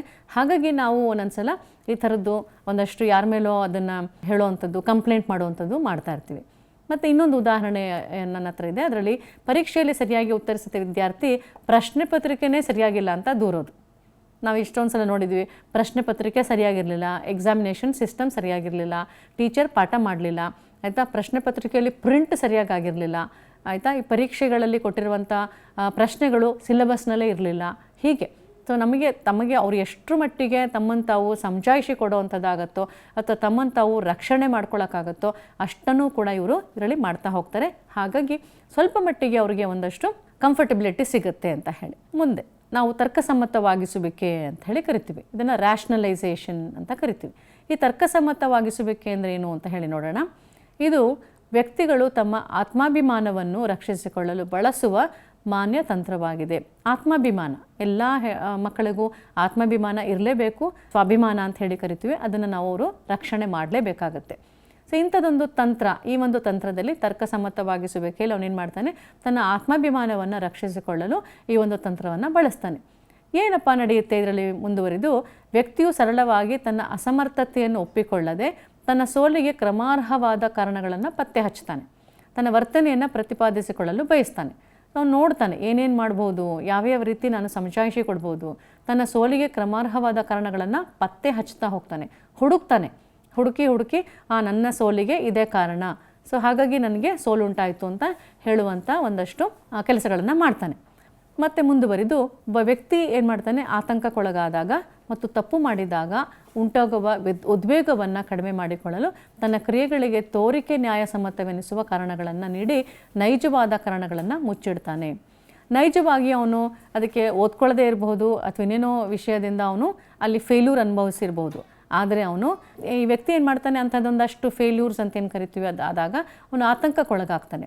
ಮತ್ತು ತಪ್ಪು ಮಾಡಿದಾಗ ಏನಾಗುತ್ತೆ, ಅವನಿಗೆ ಉದ್ವೇಗ ಹೆಚ್ಚಾಗುತ್ತೆ. ಅಯ್ಯೋ ನಾನು ತಪ್ಪು ಮಾಡಿದ್ದೀನಿ ಅಥವಾ ಏನೋ ಫೇಲ್ ಆಗ್ತೀನಿ ಅಂತೇನೋ ಅಂತಂದಷ್ಟು ಅವನಿಗೆ ಆ ಒಂದು ಒತ್ತಡ ಇರುತ್ತೆ. ಅದನ್ನು ಕಡಿಮೆ ಮಾಡ್ಕೋಬೇಕು. ಅದಕ್ಕೇನು ಮಾಡ್ತಾನೆ, ಅವನು ನೈಜವಾದ ಕಾರಣಗಳನ್ನು ಮುಚ್ಚಿಟ್ಬಿಡ್ತಾನೆ. ಅವನೇನು ಮಾಡ್ತಾನೆ, ಈ ತೋರಿಕೆಗೆ ನ್ಯಾಯಸಮ್ಮತವಾಗಿರುವಂಥ ಕಾರಣಗಳನ್ನು ನೀಡಿ ನೈಜವಾದ ಕಾರಣಗಳನ್ನು ಮುಚ್ಚಿಡ್ತಾನೆ. ಸೊ ಬೇರೆ ಬೇರೆ ಸುಳ್ಳು ಕಾರಣಗಳನ್ನು ಕೊಟ್ಟು ಅದಕ್ಕೆ ತನಗೆ ತಾನೇ ಸಮಾಧಾನವನ್ನು ಕಂಡುಕೊಳ್ಳುವಂಥದ್ದು ಮಾಡ್ತಾನೆ. ಮತ್ತು ಅಲ್ಲಿ ಹೀಗೆ ಮಾಡಲು ನಿಜವಾದ ಕಾರಣಗಳನ್ನು ಒಪ್ಪಿಕೊಳ್ಳುವ ಅಂತ್ಯದ ನೋವುನುಂಟು ಮಾಡುವಂತಹ ಸಂಗತಿಯಾಗಿರ್ತದೆ. ಅಲ್ಲಿ ಒಂದು ನಿಜವಾದ ಕಾರಣಗಳನ್ನು ಅವನು ಒಪ್ಕೋಬೇಕು ಅಂತಂದರೆ ಅವನಿಗೆ ಅದು ನೋವುಂಟು ಮಾಡುವಂಥದ್ದು. ಸೊ ಅವನ ಮನಸ್ಸು ಅದಕ್ಕೆ ಒಪ್ಪೋಲ್ಲ, ನೈಜವಾದ ಕಾರಣಗಳನ್ನು ಒಪ್ಕೊಳ್ಳೋದಿಲ್ಲ. ಅದಕ್ಕೆ ಅವನೇನು ಮಾಡ್ತಾನೆ, ಈ ಒಂದು ಕಾರಣಗಳನ್ನು ಮುಚ್ಚಿಟ್ಟು ಅವನು ಬೇರೆ ರೀತಿಯಲ್ಲಿ ಅದನ್ನು ಪ್ರೊಜೆಕ್ಟ್ ಮಾಡ್ತಾ ಹೋಗ್ತಾನೆ. ಸೊ ಪರೀಕ್ಷೆಯಲ್ಲಿ ಅನುತ್ತೀರ್ಣರಾದ ವಿದ್ಯಾರ್ಥಿ ತಾನು ಫೇಲ್ ಆಗಲು ಹಿಂದಿನ ಪರೀಕ್ಷಾ ಪದ್ಧತಿಯ ಕಾರಣ ಅಂತ ಹೇಳೋದು. ಸೊ ಇವಾಗ ಎಕ್ಸಾಮಿನೇಷನ್ ಸಿಸ್ಟಮ್ ಸರಿ ಇರಲಿಲ್ಲ, ಈಗಾಗಲೇ ಹೇಳಿದ ಹಾಗೆ ಕ್ವಶನ್ ಪೇಪರ್ ಸರಿ ಇರಲಿಲ್ಲ, ಆಯಿತಾ, ಎಕ್ಸಾಮಿನೇಷನ್ ಸಿಸ್ಟಮ್ ಸರಿಯಾಗಿರಲಿಲ್ಲ, ಎಕ್ಸಾಮಿನೇಷನ್ನ ಸರಿಯಾಗಿ ಕಂಡಕ್ಟ್ ಮಾಡಲಿಲ್ಲ, ಬೇಗ ಕ್ವಶನ್ ಪೇಪರ್ ಕೊಡಲಿಲ್ಲ ಅಂದರೆ ಸರಿಯಾದ ಟೈಮ್ಗೆ, ಅಥವಾ ಬೇಗ ನಮ್ಮ ಆನ್ಸರ್ ಸ್ಕ್ರಿಪ್ಟ್ನ ವಾಪಸ್ ತೊಗೊಂಡ್ರು ಅಂತ ಹೇಳುವಂಥದ್ದು. ಇಂಥದ್ದೆಲ್ಲ ಒಂದಷ್ಟು ಕಾರಣಗಳನ್ನು ಅವನು ಕೊಡ್ತಾ ಹೋಗ್ತಾನೆ. ಸೊ ಯಾವುದೇ ರೀತಿಯಾದಂಥ ಒಂದಷ್ಟು ಅಡೆತಡೆಗಳು ಉಂಟಾದಾಗ ಅವನು ಅದಕ್ಕೆ ಬೇಕಾದಷ್ಟು ರೀಸನ್ಸ್ ಅಂತ ಏನು ಕರಿತೀವಿ, ಕಾರಣಗಳನ್ನು ಹುಡುಕಿ ತನ್ನನ್ನು ತಾನು ಒಂದು ಕಂಫರ್ಟಬಲ್ ಝೋನಲ್ಲಿ ಇಟ್ಕೊಳ್ಳೋಕ್ಕೆ ಅವನು ಟ್ರೈ ಮಾಡ್ತಾನೆ. ಮತ್ತು ಈ ರಕ್ಷಣಾ ತಂತ್ರದಲ್ಲಿ ಹುಳಿ ದ್ರಾಕ್ಷಿಯ ತಂತ್ರ, ನಮಗೀಗಾಗಲೇ ನಾವು ಒಂದಷ್ಟು ಸ್ಟೋರೀಸ್ನ ಕೇಳಿದ್ದೀವಿ ನಾವು ಚಿಕ್ಕವರಿದ್ದಾಗೆಲ್ಲ. ಈ ಒಂದು ನರಿ ದ್ರಾಕ್ಷಿ ತೋಟಕ್ಕೆ ಹೋಗಿತ್ತು, ಅದನ್ನು ದ್ರಾಕ್ಷಿಯನ್ನು ತಗೊಳ್ಳೋಕ್ಕೆ ಅದು ಟ್ರೈ ಮಾಡ್ತಾ ಇತ್ತು. ದ್ರಾಕ್ಷಿ ಸಿಗಲೇ ಇಲ್ಲ, ಅದಕ್ಕೆ ಎತ್ತರದಲ್ಲಿತ್ತು, ದ್ರಾಕ್ಷಿ ಸಿಗಲಿಲ್ಲ. ಅದಕ್ಕೇನು ಮಾಡ್ತು, ಅದು ಬರ್ತಾ ಏನು ಅಂದ್ಕೊಂಡು ಬಂತು, ಅಯ್ಯೋ ಈ ದ್ರಾಕ್ಷಿ ಹುಳಿಯಾಗಿರುತ್ತೆ, ಅದಕ್ಕೆ ಬೇಡ ಬಿಡು ತಿನ್ನೋದು ಅಂತ ಹೇಳಿ ಅಂದ್ಕೊಂಡು ಬಂತು. ಹಾಗೆ ಈ ಒಂದು ಹುಳಿ ದ್ರಾಕ್ಷಿಯ ತಂತ್ರದಲ್ಲಿ ತನ್ನ ಕೈಲಿ ಸಾಧಿಸಲು ಸಾಧ್ಯವಾಗದೇ ಇರುವುದನ್ನು ತನಗೆ ಯೋಗ್ಯವಾದದ್ದಲ್ಲ ಅಂತ ವಾದಿಸ್ತಾನೆ. ಸೊ ನಾನು ಯಾವುದೋ ಒಂದು ಫಾರ್ ಎಕ್ಸಾಂಪಲ್ ಯಾವುದೋ ಒಂದು ಕಾಲೇಜ್ಗೆ ಅವನು ಅಪ್ಲಿಕೇಶನ್ ಹಾಕಿರ್ತಾನೆ ಅಥವಾ ಸ್ಕೂಲಿಗೆ ಅಪ್ಲಿಕೇಶನ್ ಹಾಕಿರ್ತಾನೆ. ಈ ಸ್ಕೂಲಲ್ಲಿ ಅಥವಾ ಕಾಲೇಜ್ನಲ್ಲಿ ಅವನಿಗೆ ಸೀಟ್ ಸಿಗಲ್ಲ ಅಂತ ಇಟ್ಕೊಳ್ಳೋಣ. ಆಗ ಅವನು ಮಾಡ್ತಾನೆ, ಆ ಕಾಲೇಜ್ ಸರಿಯೇ ಇಲ್ಲ, ನಾನು ಹೋಗದೇ ಇರೋದು ಒಳ್ಳೇದಾಯಿತು, ಆ ಕಾಲೇಜ್ಗೆ ಹೋಗ್ದಿದ್ದು ಒಳ್ಳೇದಾಯಿತು, ನನಗೆ ಅಲ್ಲಿ ಸೀಟ್ ಸಿಗದೇ ಇದ್ದಿದ್ದೇ ಒಳ್ಳೇದಾಯಿತು, ಅಲ್ಲಿ ಆ ಕಾಲೇಜ್ನಲ್ಲಿ ನನಗೆ ಸರಿಯಾಗಿ ಓದೋಕ್ಕಾಗಲ್ಲ, ಆ ಒಂದು ಕಾಲೇಜ್ನಲ್ಲಿ ಸರಿಯಾದ ಒಂದು ಟೀಚಿಂಗ್ ಫ್ಯಾಕಲ್ಟಿ ಇರ್ಬೋದು ಅಥವಾ ಯಾವುದೋ ಒಂದು ಇನ್ಫ್ರಾಸ್ಟ್ರಕ್ಚರ್ ಇರ್ಬೋದು, ಅದು ಸರಿಯಾಗಿಲ್ಲ ಅಂತ ಹೇಳಿ ತನಗೆ ತಾನೇ ಸಮಾಧಾನ ಮಾಡಿಕೊಳ್ಳುವಂಥದ್ದು. ಮತ್ತು ಮುಂದುವರಿದು ಪರೀಕ್ಷೆಯಲ್ಲಿ ಫೇಲಾದ ವಿದ್ಯಾರ್ಥಿಯು ತನ್ನ ಹಾಗೆ ಬಹಳ ವಿದ್ಯಾರ್ಥಿಗಳು ಫೇಲಾಗಿದ್ದಾರೆಂದು ಹೇಳೋದು. ಸೊ ನಾವೀಗ ಒಂದೊಂದ್ಸಲ ಮನೇಲಿ ಕೇಳ್ತೀವಿ, ನೀನು ಯಾಕೆ ಫೇಲ್ ಆದೆ, ನೀನು ಯಾಕೆ ಸರಿಯಾಗಿ ಪಾಠ ಓದ್ಕೊಂಡು ಹೋಗಿಲ್ಲ, ಎಕ್ಸಾಮ್ನ ಯಾಕೆ ಸರಿಯಾಗಿ ಬರ್ದಿಲ್ಲ ಅಂತ ಕೇಳಿದಾಗ, ಅಯ್ಯೋ ನಾನೊಬ್ಬಳೇ ಅಲ್ಲ, ನನ್ನ ಜೊತೆಗೆ ಇನ್ನೂ ಒಂದು 10 ಜನ ಫೇಲ್ ಆಗಿದ್ದಾರೆ, ಅಥವಾ ಇಡೀ ಕ್ಲಾಸ್ನಲ್ಲಿ 4 ಜನ ಪಾಸಾಗಿರೋದು, ಎಲ್ಲರೂ ಫೇಲ್ ಆಗಿದ್ದಾರೆ ಅಂತ ಹೇಳಿ ಸಮಜಾಯಿಷಿ ಕೊಡುವಂಥದ್ದು. ಸೊ ಅಲ್ಲಿಗೆ ತನ್ನನ್ನು ತಾನು ಒಂದು ರಕ್ಷಣೆಯನ್ನು ಮಾಡಿಕೊಳ್ಳುವಂಥದ್ದು. ತನಗೆ ಯಾವುದು ಅಡಚಣೆಗಳಿದ್ದಾವೆ, ಅಲ್ಲಿ ಎಲ್ಲಿ ಒಂದು ಯಶಸ್ಸನ್ನು ಅವ್ನು ಕಾಣೋಕ್ಕೆ ಸಾಧ್ಯವಾಗ್ತಾ ಇಲ್ಲ ಅಂಥೇಳಿ ಗೊತ್ತಾದಾಗ ಅವನೇನು ಮಾಡ್ತಾನೆ, ಇಂಥದ್ದೊಂದಷ್ಟು ವಿಷಯಗಳನ್ನು ಅಥವಾ ಕಾರಣಗಳನ್ನು ಕಂಡಿಡ್ಕೊಳ್ತಾನೆ. ಮತ್ತು ಫ್ಯಾಷನ್ ಮಾಡಲು ಸಾಧ್ಯವಿಲ್ಲದ ಸಂಪ್ರದಾಯಸ್ಥ ಹುಡುಗಿ ಉಳಿದವರಿಗೆ ಫ್ಯಾಷನ್ ಒಳ್ಳೆಯದಲ್ವೆಂದು ಹೇಳುವುದು. ನೋಡಿ ಎಂಥ ಚೆನ್ನಾಗಿದೆ ಈ ಒಂದು ಎಕ್ಸಾಂಪಲ್.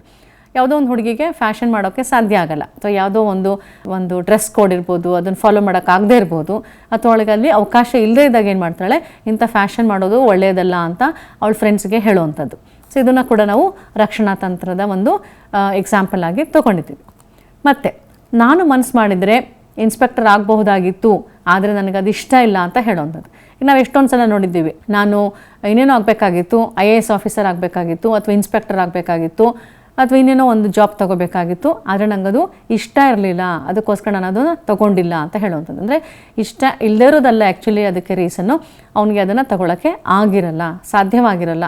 ಅದನ್ನೇನು ಮಾಡ್ತಾನೆ ಅವನು, ಈ ರೀತಿ ತನಗೆ ತಾನೇ ಒಂದು ಕಂಫರ್ಟಬಲ್ ಝೋನಲ್ಲಿ ಇಟ್ಕೊಳ್ಳೋಕ್ಕೋಸ್ಕರ ಏನು ಮಾಡ್ತಾನೆ ಅವನು, ನಾನು ಮನಸ್ಸು ಮಾಡಿದರೆ ಅದು ಆಗ್ಬೋದಿತ್ತು, ಇದಾಗ್ಬೋದಿತ್ತು, ನಾನೇ ಹೋಗಲಿಲ್ಲ ಅಥವಾ ನಾನೇ ಅದಕ್ಕೆ ಹೆಚ್ಚು ಒತ್ತನ್ನು ಕೊಡಲಿಲ್ಲ ಅಂತ ಹೇಳುವಂಥದ್ದು.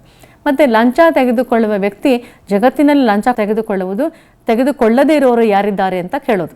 ಸೊ ಈಗ ಲಂಚ ತಗೊಳ್ಳೋವಂಥದ್ದು ಅಥವಾ ಏನೋ ಒಂದು ಸಮಾಜದಲ್ಲಿ ಅದನ್ನು ನಾವು ಅಪ್ರೂವ್ ಆಗದೇ ಇರುವಂಥ ಒಂದಷ್ಟು ಕೆಲಸಗಳನ್ನು ಮಾಡಿದಾಗ, ಸೊ ಯಾರು ಮಾಡೇ ಇರಲ್ವಾ. ಈಗ ಫಾರ್ ಎಕ್ಸಾಂಪಲ್ ಯಾವುದೋ ಒಂದು ಮಗು ಕಾಪಿ ಹೊಡಿತಿದೆ ಅಂತ ಇಟ್ಕೊಳ್ಳೋಣ ಎಕ್ಸಾಮ್ನಲ್ಲಿ ಅಥವಾ ಟೆಸ್ಟ್ನಲ್ಲಿ, ಅಥವಾ ಲೇಟಾಗಿ ಬರುವಂಥದ್ದು ಮಾಡ್ತಾಯಿದೆ, ರೆಗ್ಯುಲರಾಗಿ ಬರ್ತಾಯಿಲ್ಲ ಕ್ಲಾಸಸ್ಗೆ, ಅಥವಾ ಸರಿಯಾಗಿ ಅದನ್ನು ಕೇಳಿಸ್ಕೊತಾ ಇಲ್ಲ, ಅಥವಾ ಸರಿಯಾದ ತನ್ನ ಅಕಾಡೆಮಿಕ್ ಆ್ಯಕ್ಟಿವಿಟೀಸ್ ಏನಿದೆ ಅದನ್ನು ಮಾಡ್ತಾ ಇಲ್ಲ ಅಂತಂದಾಗ, ಅದು ಮಾಡದೇ ಇದ್ದರೆ ಏನೋ ತಪ್ಪಾಗ್ಬಿಡುತ್ತಾ, ನಾನೊಬ್ಬಳೇನ ಇದನ್ನು ಮಾಡದೇ ಇರೋದು ಅಂತ ವಾದ ಮಾಡೋವಂಥದ್ದು.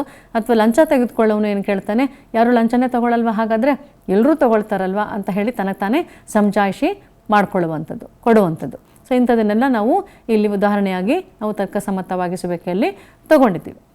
ಮುಂದುವರಿದು ಪ್ರತಿಕ್ರಿಯಾ ರಚನೆ ಅಂತ ಹೇಳಿ ಕರಿತೀವಿ. ಇನ್ನೊಂದು ರಕ್ಷಣಾ ತಂತ್ರ ಪ್ರತಿಕ್ರಿಯಾ ರಚನೆ. ಇಲ್ಲಿ ಏನಾಗುತ್ತೆ ಅಂತ ಹೇಳಿ ನೋಡೋಣ. ಇದನ್ನು ನಾವು ರಿಯಾಕ್ಷನ್ ಫಾರ್ಮೇಷನ್ ಅಂತ ಕೂಡ ಕರೆದಿದ್ದೀವಿ. ಇಲ್ಲಿ ಏನಾಗುತ್ತೆ ನೋಡೋಣ. ಪ್ರತಿಕ್ರಿಯಾ ರಚನೆ ಎಂದರೆ ವ್ಯಕ್ತಿ ತನ್ನ ಮೂಲ ಭಾವನೆಗಳಿಗೆ ವಿರುದ್ಧವಾದ ವರ್ತನೆಯನ್ನು ತೋರುವುದಾಗಿದೆ. ಸೊ ತನ್ನಲ್ಲಿ ಉದ್ವೇಗವನ್ನುಂಟು ಮಾಡುವಂತಹ ಮೂಲ ವರ್ತನೆಯನ್ನು ಮರೆಮಾಚಿ ಅದಕ್ಕೆ ವಿರುದ್ಧವಾದ ಪ್ರತಿಕ್ರಿಯೆಯನ್ನು ತೋರುವ ಮೂಲಕ ಸಮತೋಲನವನ್ನು ಕಾಪಾಡಿಕೊಳ್ಳಲು ಅಥವಾ ಪಡೆಯಲು ಪ್ರಯತ್ನಿಸ್ತಾನೆ. ಸೊ ಇಲ್ಲಿ ಪ್ರತಿಕ್ರಿಯಾ ರಚನೆ ಅಂದರೆ ತನ್ನ ಮೂಲವಾದ ಒಂದು ಭಾವನೆಗಳಿಗೆ ವಿರುದ್ಧವಾದ ವರ್ತನೆಯನ್ನು ಮಾಡುವಂಥದ್ದು. ಅವನೇನು ನೈಜವಾದ ವರ್ತನೆಗಳಿದೆ ಅದಕ್ಕೆ ವಿರುದ್ಧವಾಗಿ ತನ್ನ ಒಂದು ವರ್ತನೆಯನ್ನು ತೋರಿಸುವಂಥದ್ದು. ತನ್ನಲ್ಲಿ ಉದ್ವೇಗವನ್ನುಂಟು ಮಾಡುವಂತಹ ಮೂಲವರ್ತನೆಯನ್ನು ಮರೆಮಾಚುವಂಥದ್ದು. ಯಾವುದೋ ಒಂದು ವಿಷಯವನ್ನು ಅಥವಾ ಒಂದು ವರ್ತನೆಯನ್ನು ಮಾಡಿದಾಗ ಅಲ್ಲಿ ಉದ್ವೇಗಕ್ಕೆ ದಾರಿ ಮಾಡಿಕೊಡುತ್ತೆ. ಸೊ ಈ ಒಂದು ಉದ್ವೇಗವನ್ನು ಉಂಟು ಮಾಡುವಾಗ ಅವನೇನು ಮಾಡ್ತಾನೆ, ಅದನ್ನು ಮರೆಮಾಚಿ ಅದಕ್ಕೆ ವಿರುದ್ಧವಾದ ಪ್ರತಿಕ್ರಿಯೆಯನ್ನು ತೋರಿಸುವಂಥ ಒಂದಷ್ಟು ಆಕ್ಟಿವಿಟೀಸ್ನ ಮಾಡ್ತಾನೆ. ಅದರ ಮೂಲಕ ಸಮತೋಲನವನ್ನು ಕಾಪಾಡಿಕೊಳ್ಳಲು ಅವನು ಪ್ರಯತ್ನಿಸ್ತಾನೆ. ಈ ಪ್ರತಿಕ್ರಿಯಾ ರಚನೆಯಲ್ಲಿ ಏನಾಗುತ್ತೆ, ಒಂದು ಎಕ್ಸಾಂಪಲ್ ಮೂಲಕ ಹೇಳ್ತೀನಿ. ಮನೆಯಲ್ಲಿ ಹಿರಿಯ ಮಗು ಚಿಕ್ಕ ಮಗುವಿನ ಬಗ್ಗೆ ಅಸೂಯೆ ಭಾವನೆಯನ್ನು ಹೊಂದಿರಬಹುದು. ಯೂಶಲ್ ಆಗಿ ಏನಾಗುತ್ತೆ, ಹಿರಿಯ ಮಗು ಅಂದರೆ ದೊಡ್ಡ ಮಕ್ಕಳಿಗೆ ನಾವು ಹೆಚ್ಚು ಪ್ರೀತಿಯನ್ನು ತೋರಿಸಲ್ಲ. ಇನ್ನೊಂದು ಮಗು ಅಥವಾ ಅದರ ಸಿಬ್ಲಿಂಗ್ ಅಂತ ಏನು ಕರಿತೀವಿ, ಎರಡನೇ ಮಗು ಆದಾಗ ಆ ಮಗುವಿಗೆ ಹೆಚ್ಚು ಪ್ರೀತಿಯನ್ನು ತೋರಿಸುವಂಥದ್ದು. ಆಗ ದೊಡ್ಡ ಮಗುಗೆ ಬಹಳ ಒಂಥರ ಅಸೂಯೆ ಭಾವನೆ ಬರುತ್ತೆ. ಅದೇನು ಮಾಡುತ್ತೆ, ತಂದೆ ತಾಯಿಯರ ಪ್ರೀತಿ ವಿಶ್ವಾಸವನ್ನು ಚಿಕ್ಕವನು ಗಳಿಸಿದ್ದಾನೆ ಅವನ ಬಗ್ಗೆ ಅಸೂಯೆಯ ಭಾವನೆ ಅವನಿಗೆ ಉಂಟಾಗುತ್ತೆ. ಆಗೇನು ಮಾಡ್ತಾನೆ, ಈ ಹಿರಿಯ ಮಗುವಿನಲ್ಲಿ ಅಸೂಯೆಯ ಭಾವನೆ ಇದ್ದರೂ ಪೋಷಕರ ಎದುರಿನಲ್ಲಿ ಏನು ಮಾಡ್ತಾನೆ, ಚಿಕ್ಕ ಮಗುವಿಗೆ ತುಂಬ ಪ್ರೀತಿ ತೋರಿಸುವಂತೆ ನಡೆಸುವಂಥದ್ದು. ಅವ್ರ ಮುಂದೆ ಏನು ಮಾಡ್ತಾನೆ, ಆ ಮಗುವಿನ ಮುದ್ದಾಡೋದು, ಎತ್ಕೊಳ್ಳೋದು, ಪ್ರೀತಿ ತೋರಿಸೋದು ಎಲ್ಲನೂ ಮಾಡಬಹುದು. ಆದರೆ ಮನೆಯಲ್ಲಿ ಚಿಕ್ಕವನೊಬ್ಬನೇ ಮಗು ಇದ್ದಾಗ ಅವನೇನು ಮಾಡ್ತಾನೆ, ಚಿವುಟಿ ಅವನನ್ನು ಅಳಿಸಬಹುದು ಮತ್ತು ತನ್ನ ಇಲ್ಲಿ ಹಿರಿಯರ ಮಗುವಿನ ವರ್ತನೆಯಲ್ಲಿ ಪ್ರತಿಕ್ರಿಯಾ ರಚನೆಯನ್ನು ನಾವು ಕಾಣ್ತೀವಿ. ಇಂಥದ್ದೊಂದಷ್ಟು ಅನುಭವಗಳನ್ನು ನಾವೀಗಾಗಲೇ ನಮಗಾಗಿರುತ್ತೆ. ಯಾವುದೋ ಒಂದು ವಿಷಯದಲ್ಲಿ ಅಥವಾ ಎಲ್ಲೋ ಒಂದು ನೈಜವಾದ ವರ್ತನೆಯನ್ನು ತೋರಿಸದೆ ನಾವು ಆರ್ಟಿಫಿಷಿಯಲ್ ಆಗಿ ಅಲ್ಲಿ ನಮ್ಮ ರಕ್ಷಣೆಯ ತಂತ್ರವನ್ನು ಬಳಸ್ಕೊಳ್ಳುವಂಥದ್ದು. ಸೊ ಇಲ್ಲಿ ಚಿಕ್ಕ ಮಗುವಿಗೆ ತುಂಬ ಪ್ರೀತಿ ತೋರಿಸುವ ರೀತಿಯಲ್ಲಿ ತಂದೆ ತಾಯಿಗಳ ಮುಂದೆ ವರ್ತಿಸ್ಬೋದು. ಆಮೇಲೆ ಆ ಮಗು ಒಂದೇ ಇದ್ದಾಗ ಅದನ್ನು ತನ್ನ ಅಸೂಯೆನ ಅಥವಾ ತನ್ನ ಒಂದು ಜಲಸಿ ಅಂತ ಏನಂತೀವಿ ಅದನ್ನು ತೋರಿಸ್ಕೋಬೇಕಲ್ಲ. ಆಗೇನು ಮಾಡ್ತೇನೆ, ಆ ಮಗುಗೆ ಚಿವುಟಿ ಅಥವಾ ಹೊಡೆಯೋದು ಬಡಿಯೋದು ಎಲ್ಲ ಮಾಡಿ ಅಳಿಸುವಂಥದ್ದು. ಅಲ್ಲಿ ಒಂದು ರೀತಿಯ ರಕ್ಷಣೆಯ ಭಾವವನ್ನು ಅವನು ತಂದುಕೊಳ್ತಾನೆ. ಮುಂದುವರಿದು ಇನ್ನೊಂದು ಉದಾಹರಣೆ ನನ್ನ ಹತ್ರ ಇದೆ. ಈ ಶವಾಗಾರದ ಬಗ್ಗೆ ತುಂಬ ಭಯ ಇರುವಂಥ ಹುಡುಗ ಅದರ ಎದುರಿಗೆ ಬಂದಾಗ ಏನೋ ಸಿಳ್ಳೆ ಹಾಕುತ್ತಾ ಭಯವಿಲ್ಲದಂತೆ ಓಡಾಡೋದು. ಈಗ ತುಂಬ ಭಯ, ಯಾರಿಗಾದರೂ ಆಗಲಿ ಅಲ್ಲಿ ಭಯ ಇರುತ್ತೆ. ಒಂದೊಂದ್ಸಲ ಈಗ ನಾವು ಮನೆಗೆ ಹೋದಾಗ ಅಥವಾ ಕರೆಂಟ್ ಇಲ್ಲದೆ ಇದ್ದಾಗ ಆಯಿತಾ, ಅವಾಗ ನಾವೇನು ಮಾಡ್ತೀವಿ, ಹಾಡು ಹೇಳ್ಕೊಳ್ಳೋವಂಥದ್ದು, ಜೋರಾಗಿ ಸಿಳ್ಳೆ ಹಾಕುವಂಥದ್ದು, ಇಂಥದ್ದನ್ನೆಲ್ಲ ಮಾಡಿದ್ರೆ ನಂಗೆ ಭಯನೇ ಇಲ್ಲ ಅಂಥೇಳಿ ಅಂದ್ಕೊಳ್ಳುವಂಥ ರೀತಿಯಲ್ಲಿ ಅವನು ಓಡಾಡುವಂಥದ್ದು. ಸೊ ಇನ್ನೊಂದು ಆಕ್ರಮಣ ಪ್ರವೃತ್ತಿಯೊಬ್ಬ ವ್ಯಕ್ತಿ ತುಂಬ ವಿನಮ್ರನಂತೆ ವರ್ತಿಸುವುದು. ಅವನ ನೈಜ ವರ್ತನೆ ಏನಪ್ಪ ಆಗಿರುತ್ತೆ ಅಂದರೆ ಒಂಥರ ಆಕ್ರಮಣ ಪ್ರವೃತ್ತಿ ಇರುವಂಥದ್ದು, ವೆರಿ ಇಂಪಲ್ಸಿವ್, ಸಡನ್ನಾಗಿ ರಿಯಾಕ್ಟ್ ಮಾಡುವಂಥ ಒಂದು ವ್ಯಕ್ತಿ ತುಂಬ ವಿನಮ್ರನಂತೆ ವರ್ತಿಸೋದು. ಅದನ್ನು ಕೂಡ ಒಂದಷ್ಟು ವ್ಯಕ್ತಿಗಳು ಮಾಡ್ತಾರೆ. ಅದನ್ನು ರಕ್ಷಣಾ ತಂತ್ರದಲ್ಲಿ ಕೂಡ ಬರುತ್ತೆ. ಒಂದು ಸಾಮಾಜಿಕ ಸಮಾರಂಭದಲ್ಲಿ ತನಗೆ ಇಷ್ಟವಿಲ್ಲದಿರುವ ವ್ಯಕ್ತಿಯ ಬಗ್ಗೆ ಹೊಗಳುವುದು. ಯಾವುದೋ ಒಂದು ಸಮಾರಂಭದಲ್ಲಿ ಯಾವುದೋ ಒಂದು ವ್ಯಕ್ತಿಯ ಬಗ್ಗೆ ಅಲ್ಲಿ ಇಷ್ಟ ಇಲ್ಲದೆ ಇದ್ದರೂ ನೈಜವಾದ ಒಂದು ಮಾಹಿತಿಯನ್ನು ಕೊಡದೆ ಅವ್ರ ಬಗ್ಗೆ ಹೊಗಳುವಂಥದ್ದು. ಅಲ್ಲಿ ನೈಜವಾಗಿ ಏನಾಗಿರುತ್ತೆ, ಆ ವ್ಯಕ್ತಿಯ ಬಗ್ಗೆ ಅವನಿಗೆ ಇಷ್ಟ ಇರೋದಿಲ್ಲ. ಆದರೂ ಏನು ಮಾಡ್ತಾನೆ, ಸಾಮಾಜಿಕ ಸಮಾರಂಭದಲ್ಲಿ ತನಗೆ ಇಷ್ಟ ಇಲ್ಲದೆ ಇದ್ದರೂ ಅವನನ್ನು ಮುಖಸ್ತುತಿ ಮಾಡುವಂಥದ್ದು, ಹೊಗಳುವಂಥದ್ದನ್ನು ನಾವೇನಂತ ಕರಿತೀವಿ, ರಿಯಾಕ್ಷನ್ ಫಾರ್ಮೇಷನ್ ಅಥವಾ ಪ್ರತಿಕ್ರಿಯಾ ರಚನೆ ಅಂತ ಕರಿತೀವಿ. ಮುಂದುವರೆದು ಇದನ್ನು ನಾವು ಕಾಂಪೆನ್ಸೇಷನ್ ಅಥವಾ ಪರಿಹಾರ ಅಂತ ಕರಿತೀವಿ, ಇನ್ನೊಂದು ರಕ್ಷಣಾ ತಂತ್ರ. ಇದರಲ್ಲಿ ಏನಾಗುತ್ತೆ ಅಂತ ಹೇಳಿ ನೋಡೋಣ. ಮೂಲ ಚಟುವಟಿಕೆಯಲ್ಲಿ ಉಂಟಾದ ಸೋಲನ್ನು ಪರ್ಯಾಯ ಚಟುವಟಿಕೆಯಲ್ಲಿ ಯಶಸ್ಸನ್ನು ಕಾಣುವ ಮೂಲಕ ಸರಿದೂಗಿಸುವಿಕೆಯನ್ನು ಪರಿಹಾರ ಅಂತ ಕರಿತೀವಿ.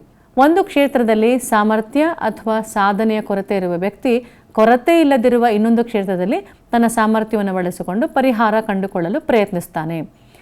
ಇಲ್ಲಿ ಇದರಿಂದಾಗಿ ವ್ಯಕ್ತಿ ತನ್ನ ಆತ್ಮಗೌರವವನ್ನು ಹೆಚ್ಚಿಸ್ಕೊಳ್ತಾನೆ. ಈ ತಂತ್ರದಲ್ಲಿ 3 ರೀತಿಯ ಪರಿಹಾರಗಳನ್ನು ಕಾಣ್ತೇವೆ. ಸೊ ಅವನಿಗೆ ಅವನ ಯಶಸ್ಸನ್ನು ಕಾಣೋಕ್ಕೆ ಅಥವಾ ಆ ಯಶಸ್ಸನ್ನು ಕಾಣೋಕ್ಕೆ ಅಥವಾ ಸರಿದೂಗಿಸುವಿಕೆಯನ್ನು ನಾವು ಪರಿಹಾರ ಅಂತ ಕರಿತೀವಿ. ಒಂದು ಕ್ಷೇತ್ರದಲ್ಲಿ ಅವನಿಗಿರುವಂಥ ನಿಜವಾದ ಸಾಮರ್ಥ್ಯ ಅಥವಾ ಸಾಧನೆಯ ಕೊರತೆ ಇರುವಂಥ ವ್ಯಕ್ತಿ ಕೊರತೆ ಇಲ್ಲದಿರುವ ಇನ್ನೊಂದು ಕ್ಷೇತ್ರದಲ್ಲಿ ತನ್ನ ಸಾಮರ್ಥ್ಯವನ್ನು ಬಳಸ್ಕೊಳ್ತಾನೆ. ಫಾರ್ ಎಕ್ಸಾಂಪಲ್, ಈಗ ನಾವು ಇದನ್ನು 3 ರೀತಿಯ ಪರಿಹಾರದಲ್ಲಿ ನೋಡ್ತೇವೆ. ಮೊದಲನೇದು ನೇರ ಪರಿಹಾರ ಅಂತ ಕರಿತೀವಿ. ಒಂದು ಕ್ಷೇತ್ರದಲ್ಲಿರುವ ತನ್ನ ನಿರ್ದಿಷ್ಟ ಕೊರತೆಯನ್ನು ಅದೇ ಕ್ಷೇತ್ರದಲ್ಲಿಯೇ ಕಠಿಣ ಶ್ರಮ ವಹಿಸಿ ಸಾಧಿಸುವುದನ್ನು ನೇರ ಪರಿಹಾರ ಅಂತ ಕರಿತೀವಿ.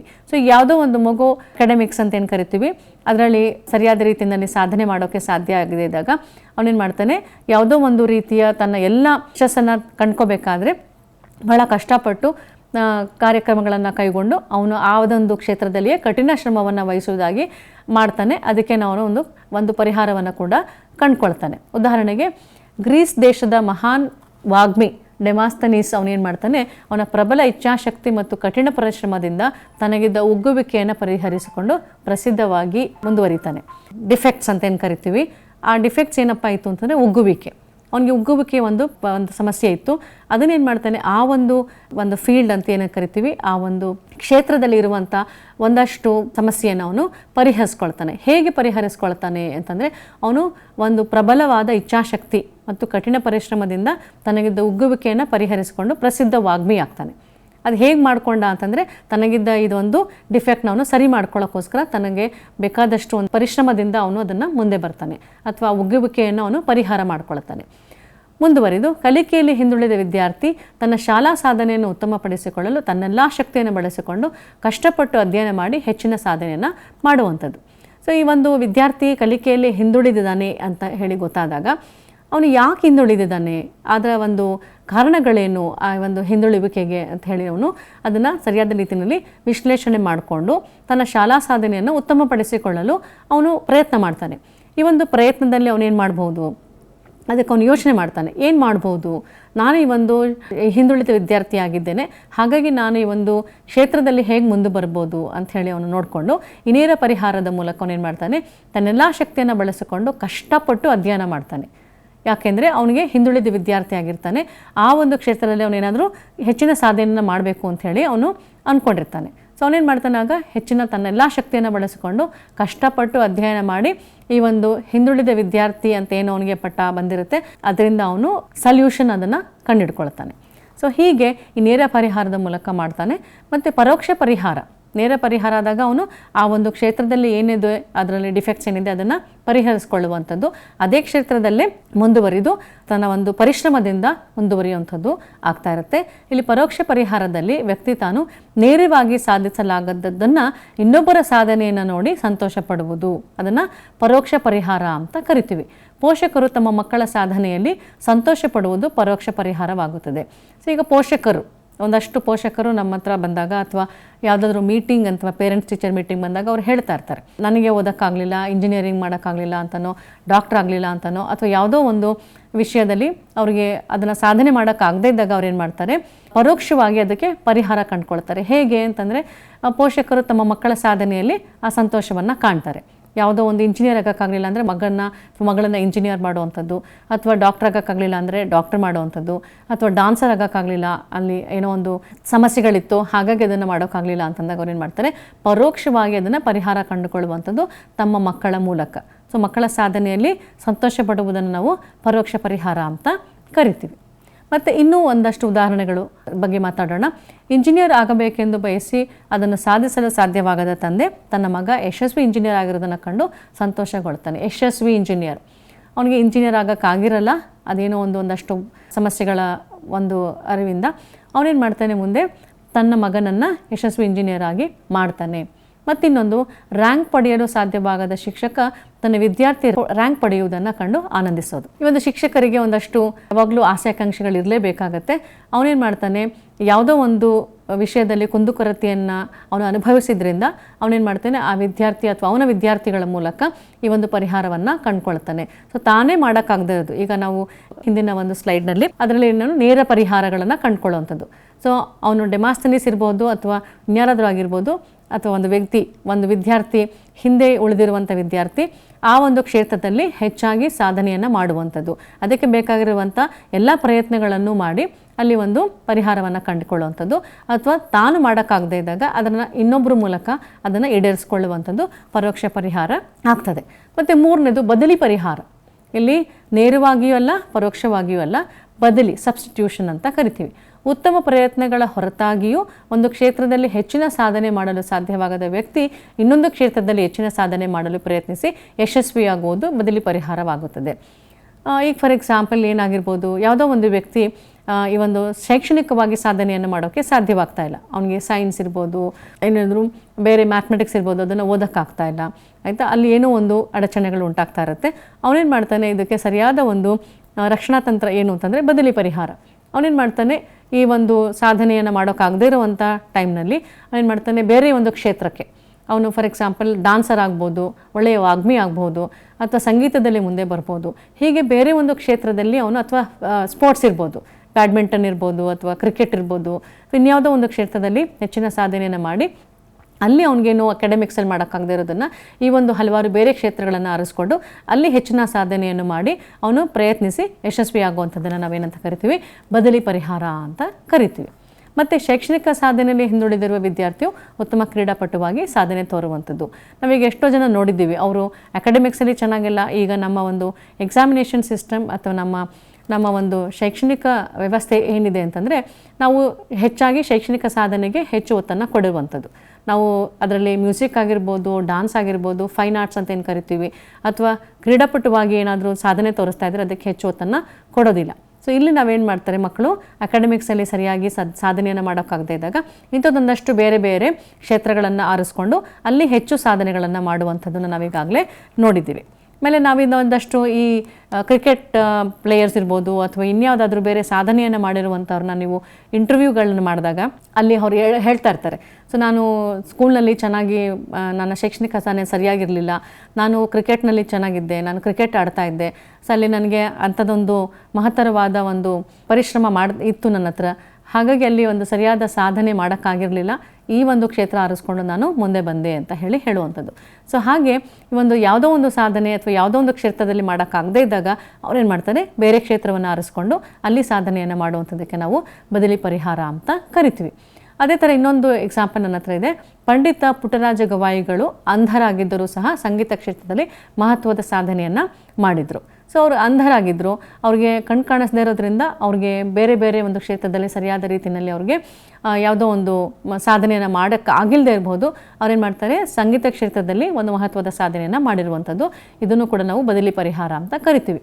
ಮತ್ತು ಒಬ್ಬ ಇಂಜಿನಿಯರ್ ಆಗಲು ಸಾಧ್ಯವಾಗದ ವ್ಯಕ್ತಿ ಮಹಾನ್ ಕಲಾವಿದನಾಗಿರುವುದು. ಅದೇ ನಾ ಈಗ ಹೇಳಿದ ಹಾಗೆ ಯಾವುದೋ ಒಂದು ಕ್ಷೇತ್ರದಲ್ಲಿ ಅವನಿಗೆ ಸರಿಯಾದ ರೀತಿಯಲ್ಲಿ ಒಂದು ಮಹತ್ವವನ್ನು ಕಾಣದೇ ಇದ್ದಾಗ, ಸಾಧನೆಯನ್ನು ಮಾಡೋಕ್ಕಾಗದೇ ಇದ್ದಾಗ ಅವನಿಗೆ ಬೇಕಾದಂಥ ಅಥವಾ ಅವನಿಗೆ ಸಾಧ್ಯವಾಗುವ ರೀತಿಯಲ್ಲಿ ಅವನು ತನ್ನ ಒಂದು ಕ್ಷೇತ್ರವನ್ನು ಆರಿಸಿಕೊಂಡು ಅಲ್ಲಿ ಒಂದು ಸಕ್ಸಸ್ ಅಥವಾ ಯಶಸ್ಸನ್ನು ಕಾಣುವಂಥದ್ದು. ಸೊ ಈ ಪರಿಹಾರ ರಕ್ಷಣಾ ತಂತ್ರ ವ್ಯಕ್ತಿಗೆ ತನ್ನ ವ್ಯಕ್ತಿತ್ವ ರಕ್ಷಿಸಿಕೊಳ್ಳಲು ಅಥವಾ ಆತ್ಮಾಭಿಮಾನವನ್ನು ಹೆಚ್ಚಿಸಿಕೊಳ್ಳಲು ನೆರವಾಗುತ್ತದೆ. ನಾವೀಗಾಗಲೇ ನೋಡಿದ್ದೀವಿ, ರಕ್ಷಣಾ ತಂತ್ರಗಳೇನು ಅಂತಂದರೆ ವ್ಯಕ್ತಿತ್ವವನ್ನು ರಕ್ಷಿಸಿಕೊಳ್ಳಲು. ಅವನ ವ್ಯಕ್ತಿತ್ವ ಅಂತ ನಿಮಗಾಗಲೇ ಗೊತ್ತಿದೆ, ಅವನ ಆಸೆಗಳಿರ್ಬೋದು, ಆಕಾಂಕ್ಷೆಗಳಿರ್ಬೋದು, ಅವನ ಒಂದು ಇಂಟ್ರೆಸ್ಟ್ ಅಂತ ಏನು ಕರಿತೀವಿ, ಒಂದು ಸಾಧನೆ ಇರ್ಬೋದು, ಇಂಥದನ್ನೆಲ್ಲ ಆ್ಯಪ್ಟಿಟ್ಯೂಡ್ ಅಂತೆಲ್ಲ ಕರಿತೀವಿ. ಅವನ ಒಂದು ಇಂಟ್ರೆಸ್ಟ್ ಏನಿದೆ ಅದನ್ನೆಲ್ಲ ಕಾಪಾಡಿಕೊಳ್ಳುವಂಥದ್ದು ಈ ವ್ಯಕ್ತಿತ್ವದಲ್ಲಿ ಇದನ್ನೆಲ್ಲ ಅಳವಡಿಸ್ಕೊಂಡಿರ್ತಾರೆ ಅಥವಾ ಅದರಲ್ಲಿ ಅಂತರ್ಗತವಾಗಿರುತ್ತೆ.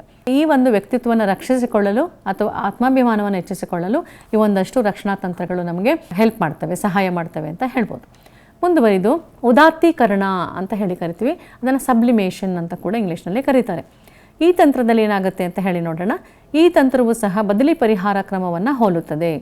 ನಾವೀಗಾಗಲೇ ತಿಳ್ಕೊಂಡ್ವಿ ಬದಲಿ ಪರಿಹಾರ ಅಂದರೆ ಏನು ಅಂತ. ಇದೊಂದು ಧನಾತ್ಮಕ ರಕ್ಷಣಾ ತಂತ್ರವಾಗಿದೆ.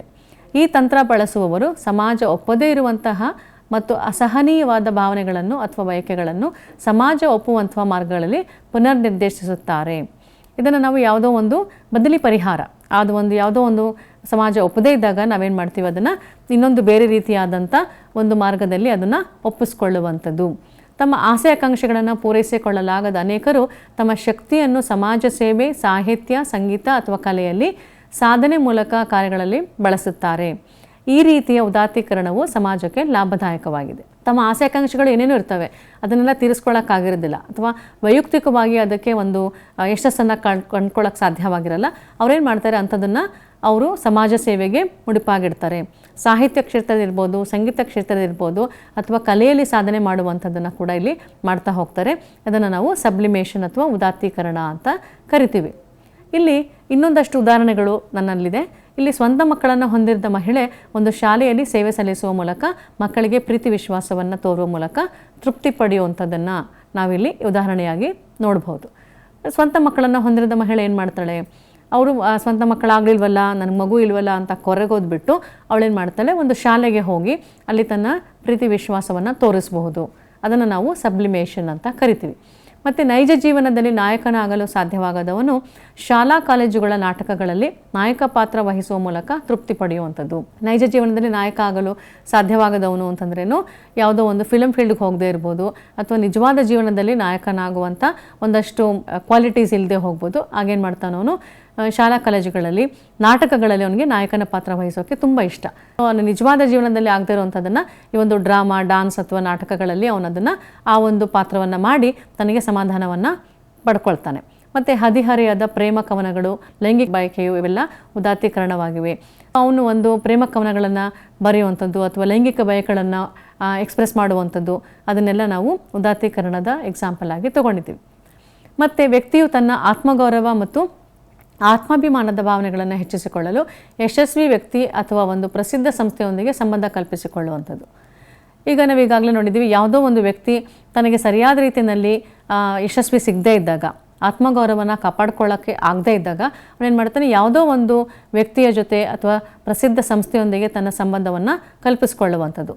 ಅವರು ನನಗೆ ಫ್ರೆಂಡು, ಈವನ್ ಫಾರ್ ಎಕ್ಸಾಂಪಲ್ ಏನೋ ಒಂದು ಯಶಸ್ವಿ ಕಾಣೋಕ್ಕಾಗದೇ ಆಗಿಲ್ಲ, ಆಗೇನು ಮಾಡ್ತಾನೆ ಅವನು ಯಾವುದೋ ಒಂದು ವ್ಯಕ್ತಿಯನ್ನು, ಅಂದರೆ ಅವರು ತುಂಬ ಪ್ರಸಿದ್ಧವಾಗಿರುವಂಥ ವ್ಯಕ್ತಿಯನ್ನು ತನ್ನ ಹೆಸರಿನೊಂದಿಗೆ ಸೇರಿಸ್ಕೊಳ್ಳುವಂಥದ್ದು. ನನಗೆ ಅವರು ಗೊತ್ತು ಅಂತನೋ, ಅವರು ನನಗೆ ಬಹಳ ಚೆನ್ನಾಗಿ ಗೊತ್ತು, ಅವ್ರಿಗೆ ನಾನು ಇನ್ಫ್ಲುಯೆನ್ಸ್ ಮಾಡ್ಬೋದು ಅಂತ ಹೇಳುವಂಥದ್ದು, ಅಥವಾ ಅವ್ರ ಜೊತೆ ತನ್ನ ಹೆಸರನ್ನ ಸೇರಿಸ್ಕೊಳ್ಳುವಂಥದ್ದು. ಆ ಸಂಸ್ಥೆಗೆ ಗೊತ್ತು, ಆ ಸಂಸ್ಥೆಯಲ್ಲಿ ನಾನೇನೋ ಆಗಿದ್ದೀನಿ ಅಂತ ಹೇಳುವಂಥದ್ದು, ಅಥವಾ ಈ ಒಂದು ಯಾವುದೋ ಪ್ರಸಿದ್ಧ ವ್ಯಕ್ತಿಯ ಜೊತೆ ನನಗೆ ಒಳ್ಳೆಯ ಸಂಬಂಧ ಇದೆ ಅಂತ ಹೇಳುವಂಥದ್ದು, ಅಥವಾ ಅದೇ ರೀತಿ ಯುವಕ ಯುವತಿಯರು ಪ್ರಸಿದ್ಧ ವಿಜ್ಞಾನಿ, ಕವಿ, ಕಲಾವಿದ, ಸಮಾಜ ಸೇವಕ ಮುಂತಾದವರನ್ನು ಮಾದರಿಯಾಗಿ ಪರಿಗಣಿಸಿ ಅವರಂತಾಗಲು ಬಯಸಬಹುದು.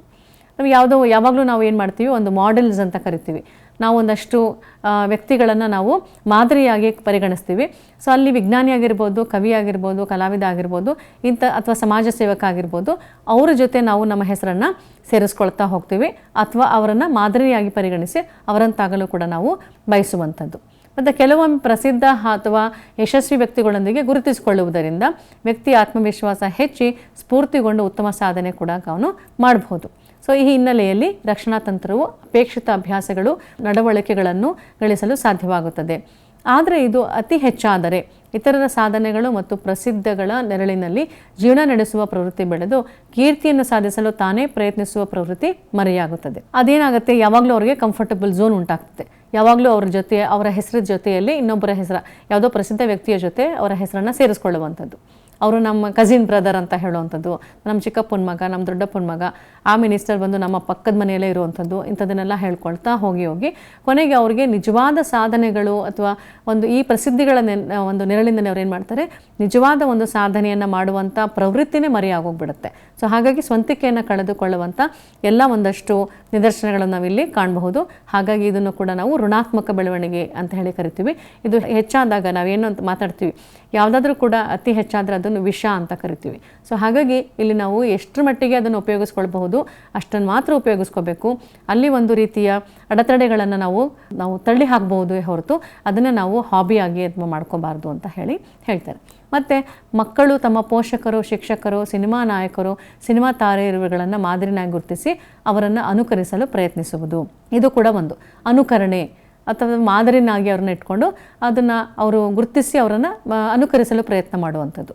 ಇದು ಕೂಡ ಒಂದು ಐಡೆಂಟಿಫಿಕೇಷನ್ ಅಂತೇನು ಕರಿತೀವಿ, ಅಥವಾ ತಾದಾತ್ಮ್ಯ ಅಥವಾ ಅನನ್ಯತೆ ಅಂತ ಕೂಡ ನಾವು ಹೇಳ್ತೀವಿ. ಮತ್ತು ಇನ್ನೊಂದು ಎಕ್ಸಾಂಪಲ್ ಇದೆ, ಒಬ್ಬ ಉದ್ಯೋಗಿ ತಾನು ಉದ್ಯೋಗ ಮಾಡುವ ಸಂಸ್ಥೆಯೊಂದಿಗೆ ಗುರುತಿಸಿಕೊಳ್ಳಲು ಬಯಸೋದು. ಈಗ ಯಾವುದೋ ಒಂದು ಸಂಸ್ಥೆಯಲ್ಲಿ ಕೆಲಸ ಮಾಡ್ತಿದ್ದಾನೆ ಅಂತಂದಾಗ ಆ ಸಂಸ್ಥೆಯ ಬಗ್ಗೆ ತುಂಬ ಹೆಚ್ಚಾಗಿ ಒಲವನ್ನು ತೋರಿಸುವಂಥದ್ದು, ಆ ಒಂದು ಕಂಪನಿಯ ಅಥವಾ ಒಂದು ಸಂಸ್ಥೆಯ ಜೊತೆಗೆ ತನ್ನ ಹೆಸರನ್ನು ಸೇರಿಸ್ಕೊಳ್ಳುವಂಥದ್ದು.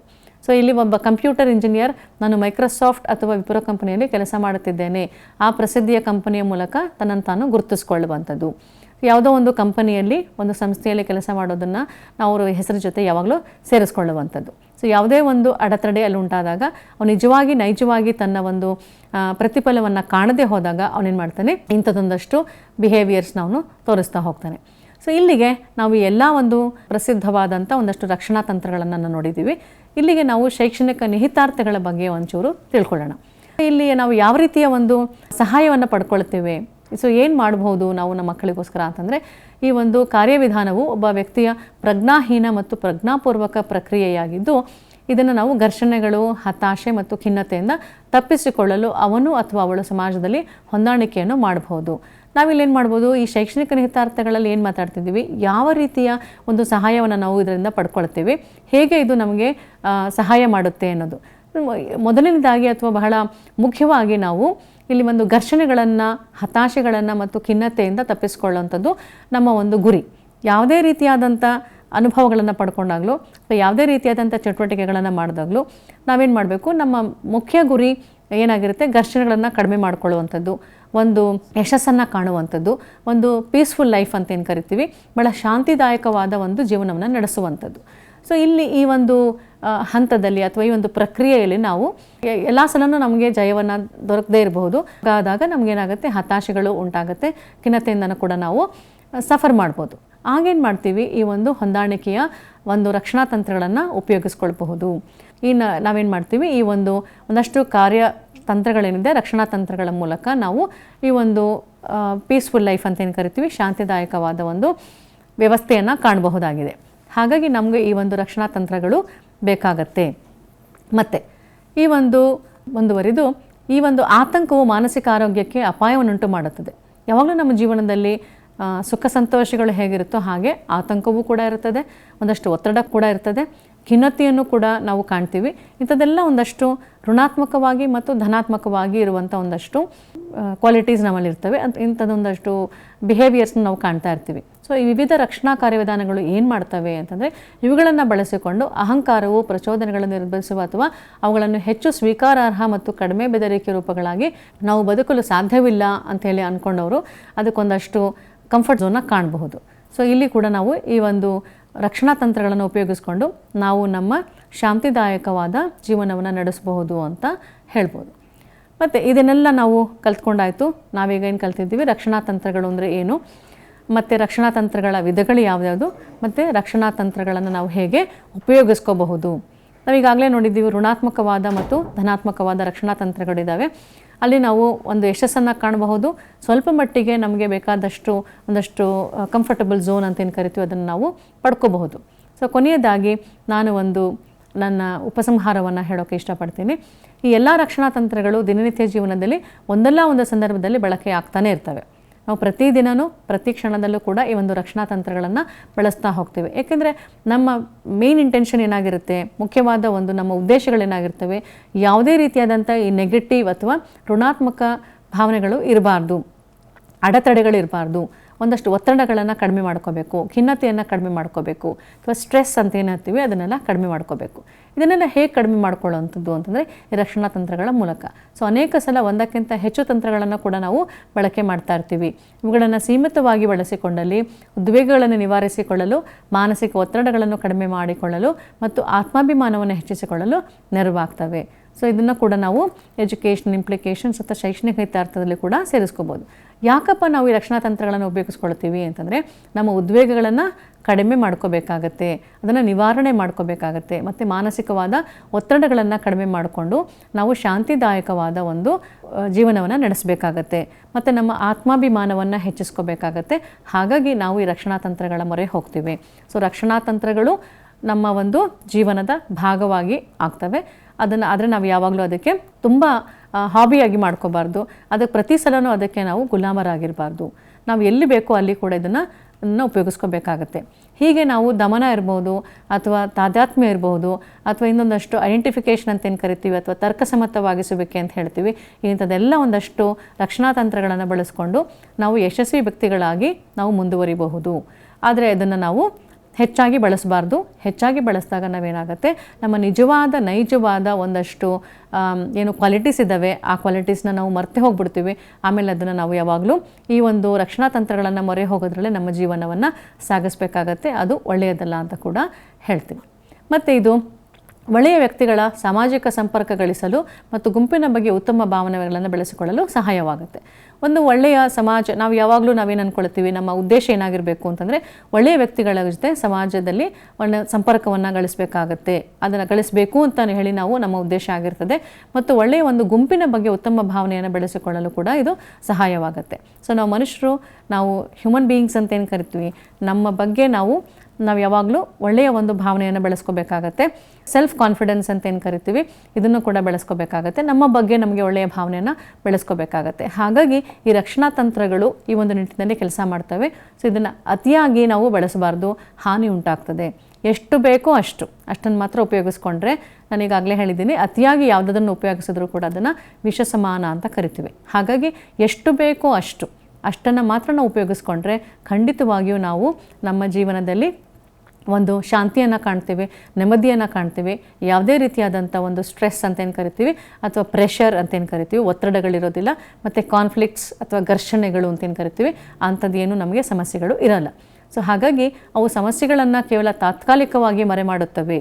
ಈ ಒಂದು ರಕ್ಷಣಾ ತಂತ್ರಗಳು ನಮಗೆ ಒಂದು ಶಾಶ್ವತವಾದ ಒಂದು ಸೊಲ್ಯೂಷನ್ ಅಂತ ಏನು ಕರಿತೀವಿ ಅದು ಕೊಡೋದಿಲ್ಲ. ಅದು ಒಂದು ತಾತ್ಕಾಲಿಕವಾಗಿ ನಮಗೆ ಈ ಒಂದು ಸೊಲ್ಯೂಷನ್ನ ಕೊಡ್ತವೆ. ಸೊ ಹಾಗಾಗಿ ನಾವು ಇದನ್ನು ಎಲ್ಲೆಲ್ಲಿ ಬೇಕೋ ಎಷ್ಟೆಷ್ಟು ಬೇಕೋ ಅಷ್ಟನ್ನು ಉಪಯೋಗಿಸ್ಕೊಂಡ್ರೆ ನಮಗೆ ಹೊಂದಾಣಿಕೆ ಮಾಡ್ಕೊಳ್ಳೋಕ್ಕೆ ನಮಗೆ ಬಹಳ ಉಪಯೋಗ ಆಗುತ್ತೆ. ಸೊ ಹೊಂದಾಣಿಕೆ ಅತ್ಯುತ್ತಮ ಮಾರ್ಗವೆಂದರೆ ಸಮಸ್ಯೆಗಳನ್ನು ನೇರವಾಗಿ ಎದುರಿಸಿ ಪರಿಹರಿಸಿಕೊಂಡು ವ್ಯಕ್ತಿತ್ವದ ಸಮತೋಲನವನ್ನು ಕಾಪಾಡಿಕೊಳ್ಳುವುದಾಗಿದೆ. ಸೊ ಯಾವಾಗಲೂ ನಾವು ನೇರವಾಗಿ ಈ ಒಂದು ಸಮಸ್ಯೆಗಳನ್ನು ಎದುರಿಸಬೇಕಾಗತ್ತೆ. ನಮಗೆ ಇರುವಂಥ ಒಂದಷ್ಟು ಕ್ವಾಲಿಟೀಸ್ ಏನಿದೆ, ನಮ್ಮ ಈ ಒಂದು ಕ್ವಾಲಿಟೀಸ್ ಮೂಲಕ ನಾವು ಖಂಡಿತವಾಗಿ ಪರಿಹಾರವನ್ನು ಕಂಡ್ಕೋಬೋದು. ಯಾವಾಗಲೂ ಬೇಕಾದಾಗ ನಾವು ಈ ಒಂದು ರಕ್ಷಣಾ ತಂತ್ರಗಳನ್ನು ಉಪಯೋಗಿಸ್ಕೊಂಡು ಅಲ್ಲಿ ಬರುವಂಥ ಉದ್ವೇಗಗಳಾಗಿರ್ಬೋದು ಅಥವಾ ಅಡೆತಡೆಗಳನ್ನು ನಾವು ಸರಿಯಾದ ರೀತಿಯಲ್ಲಿ ನಿರ್ವಹಣೆ ಮಾಡೋಕ್ಕೆ ಸಾಧ್ಯ ಆಗುತ್ತೆ. ಇದಿಷ್ಟು ಹೇಳಿ ನನ್ನ ಮಾತನ್ನು ಮುಗಿಸ್ತೇನೆ.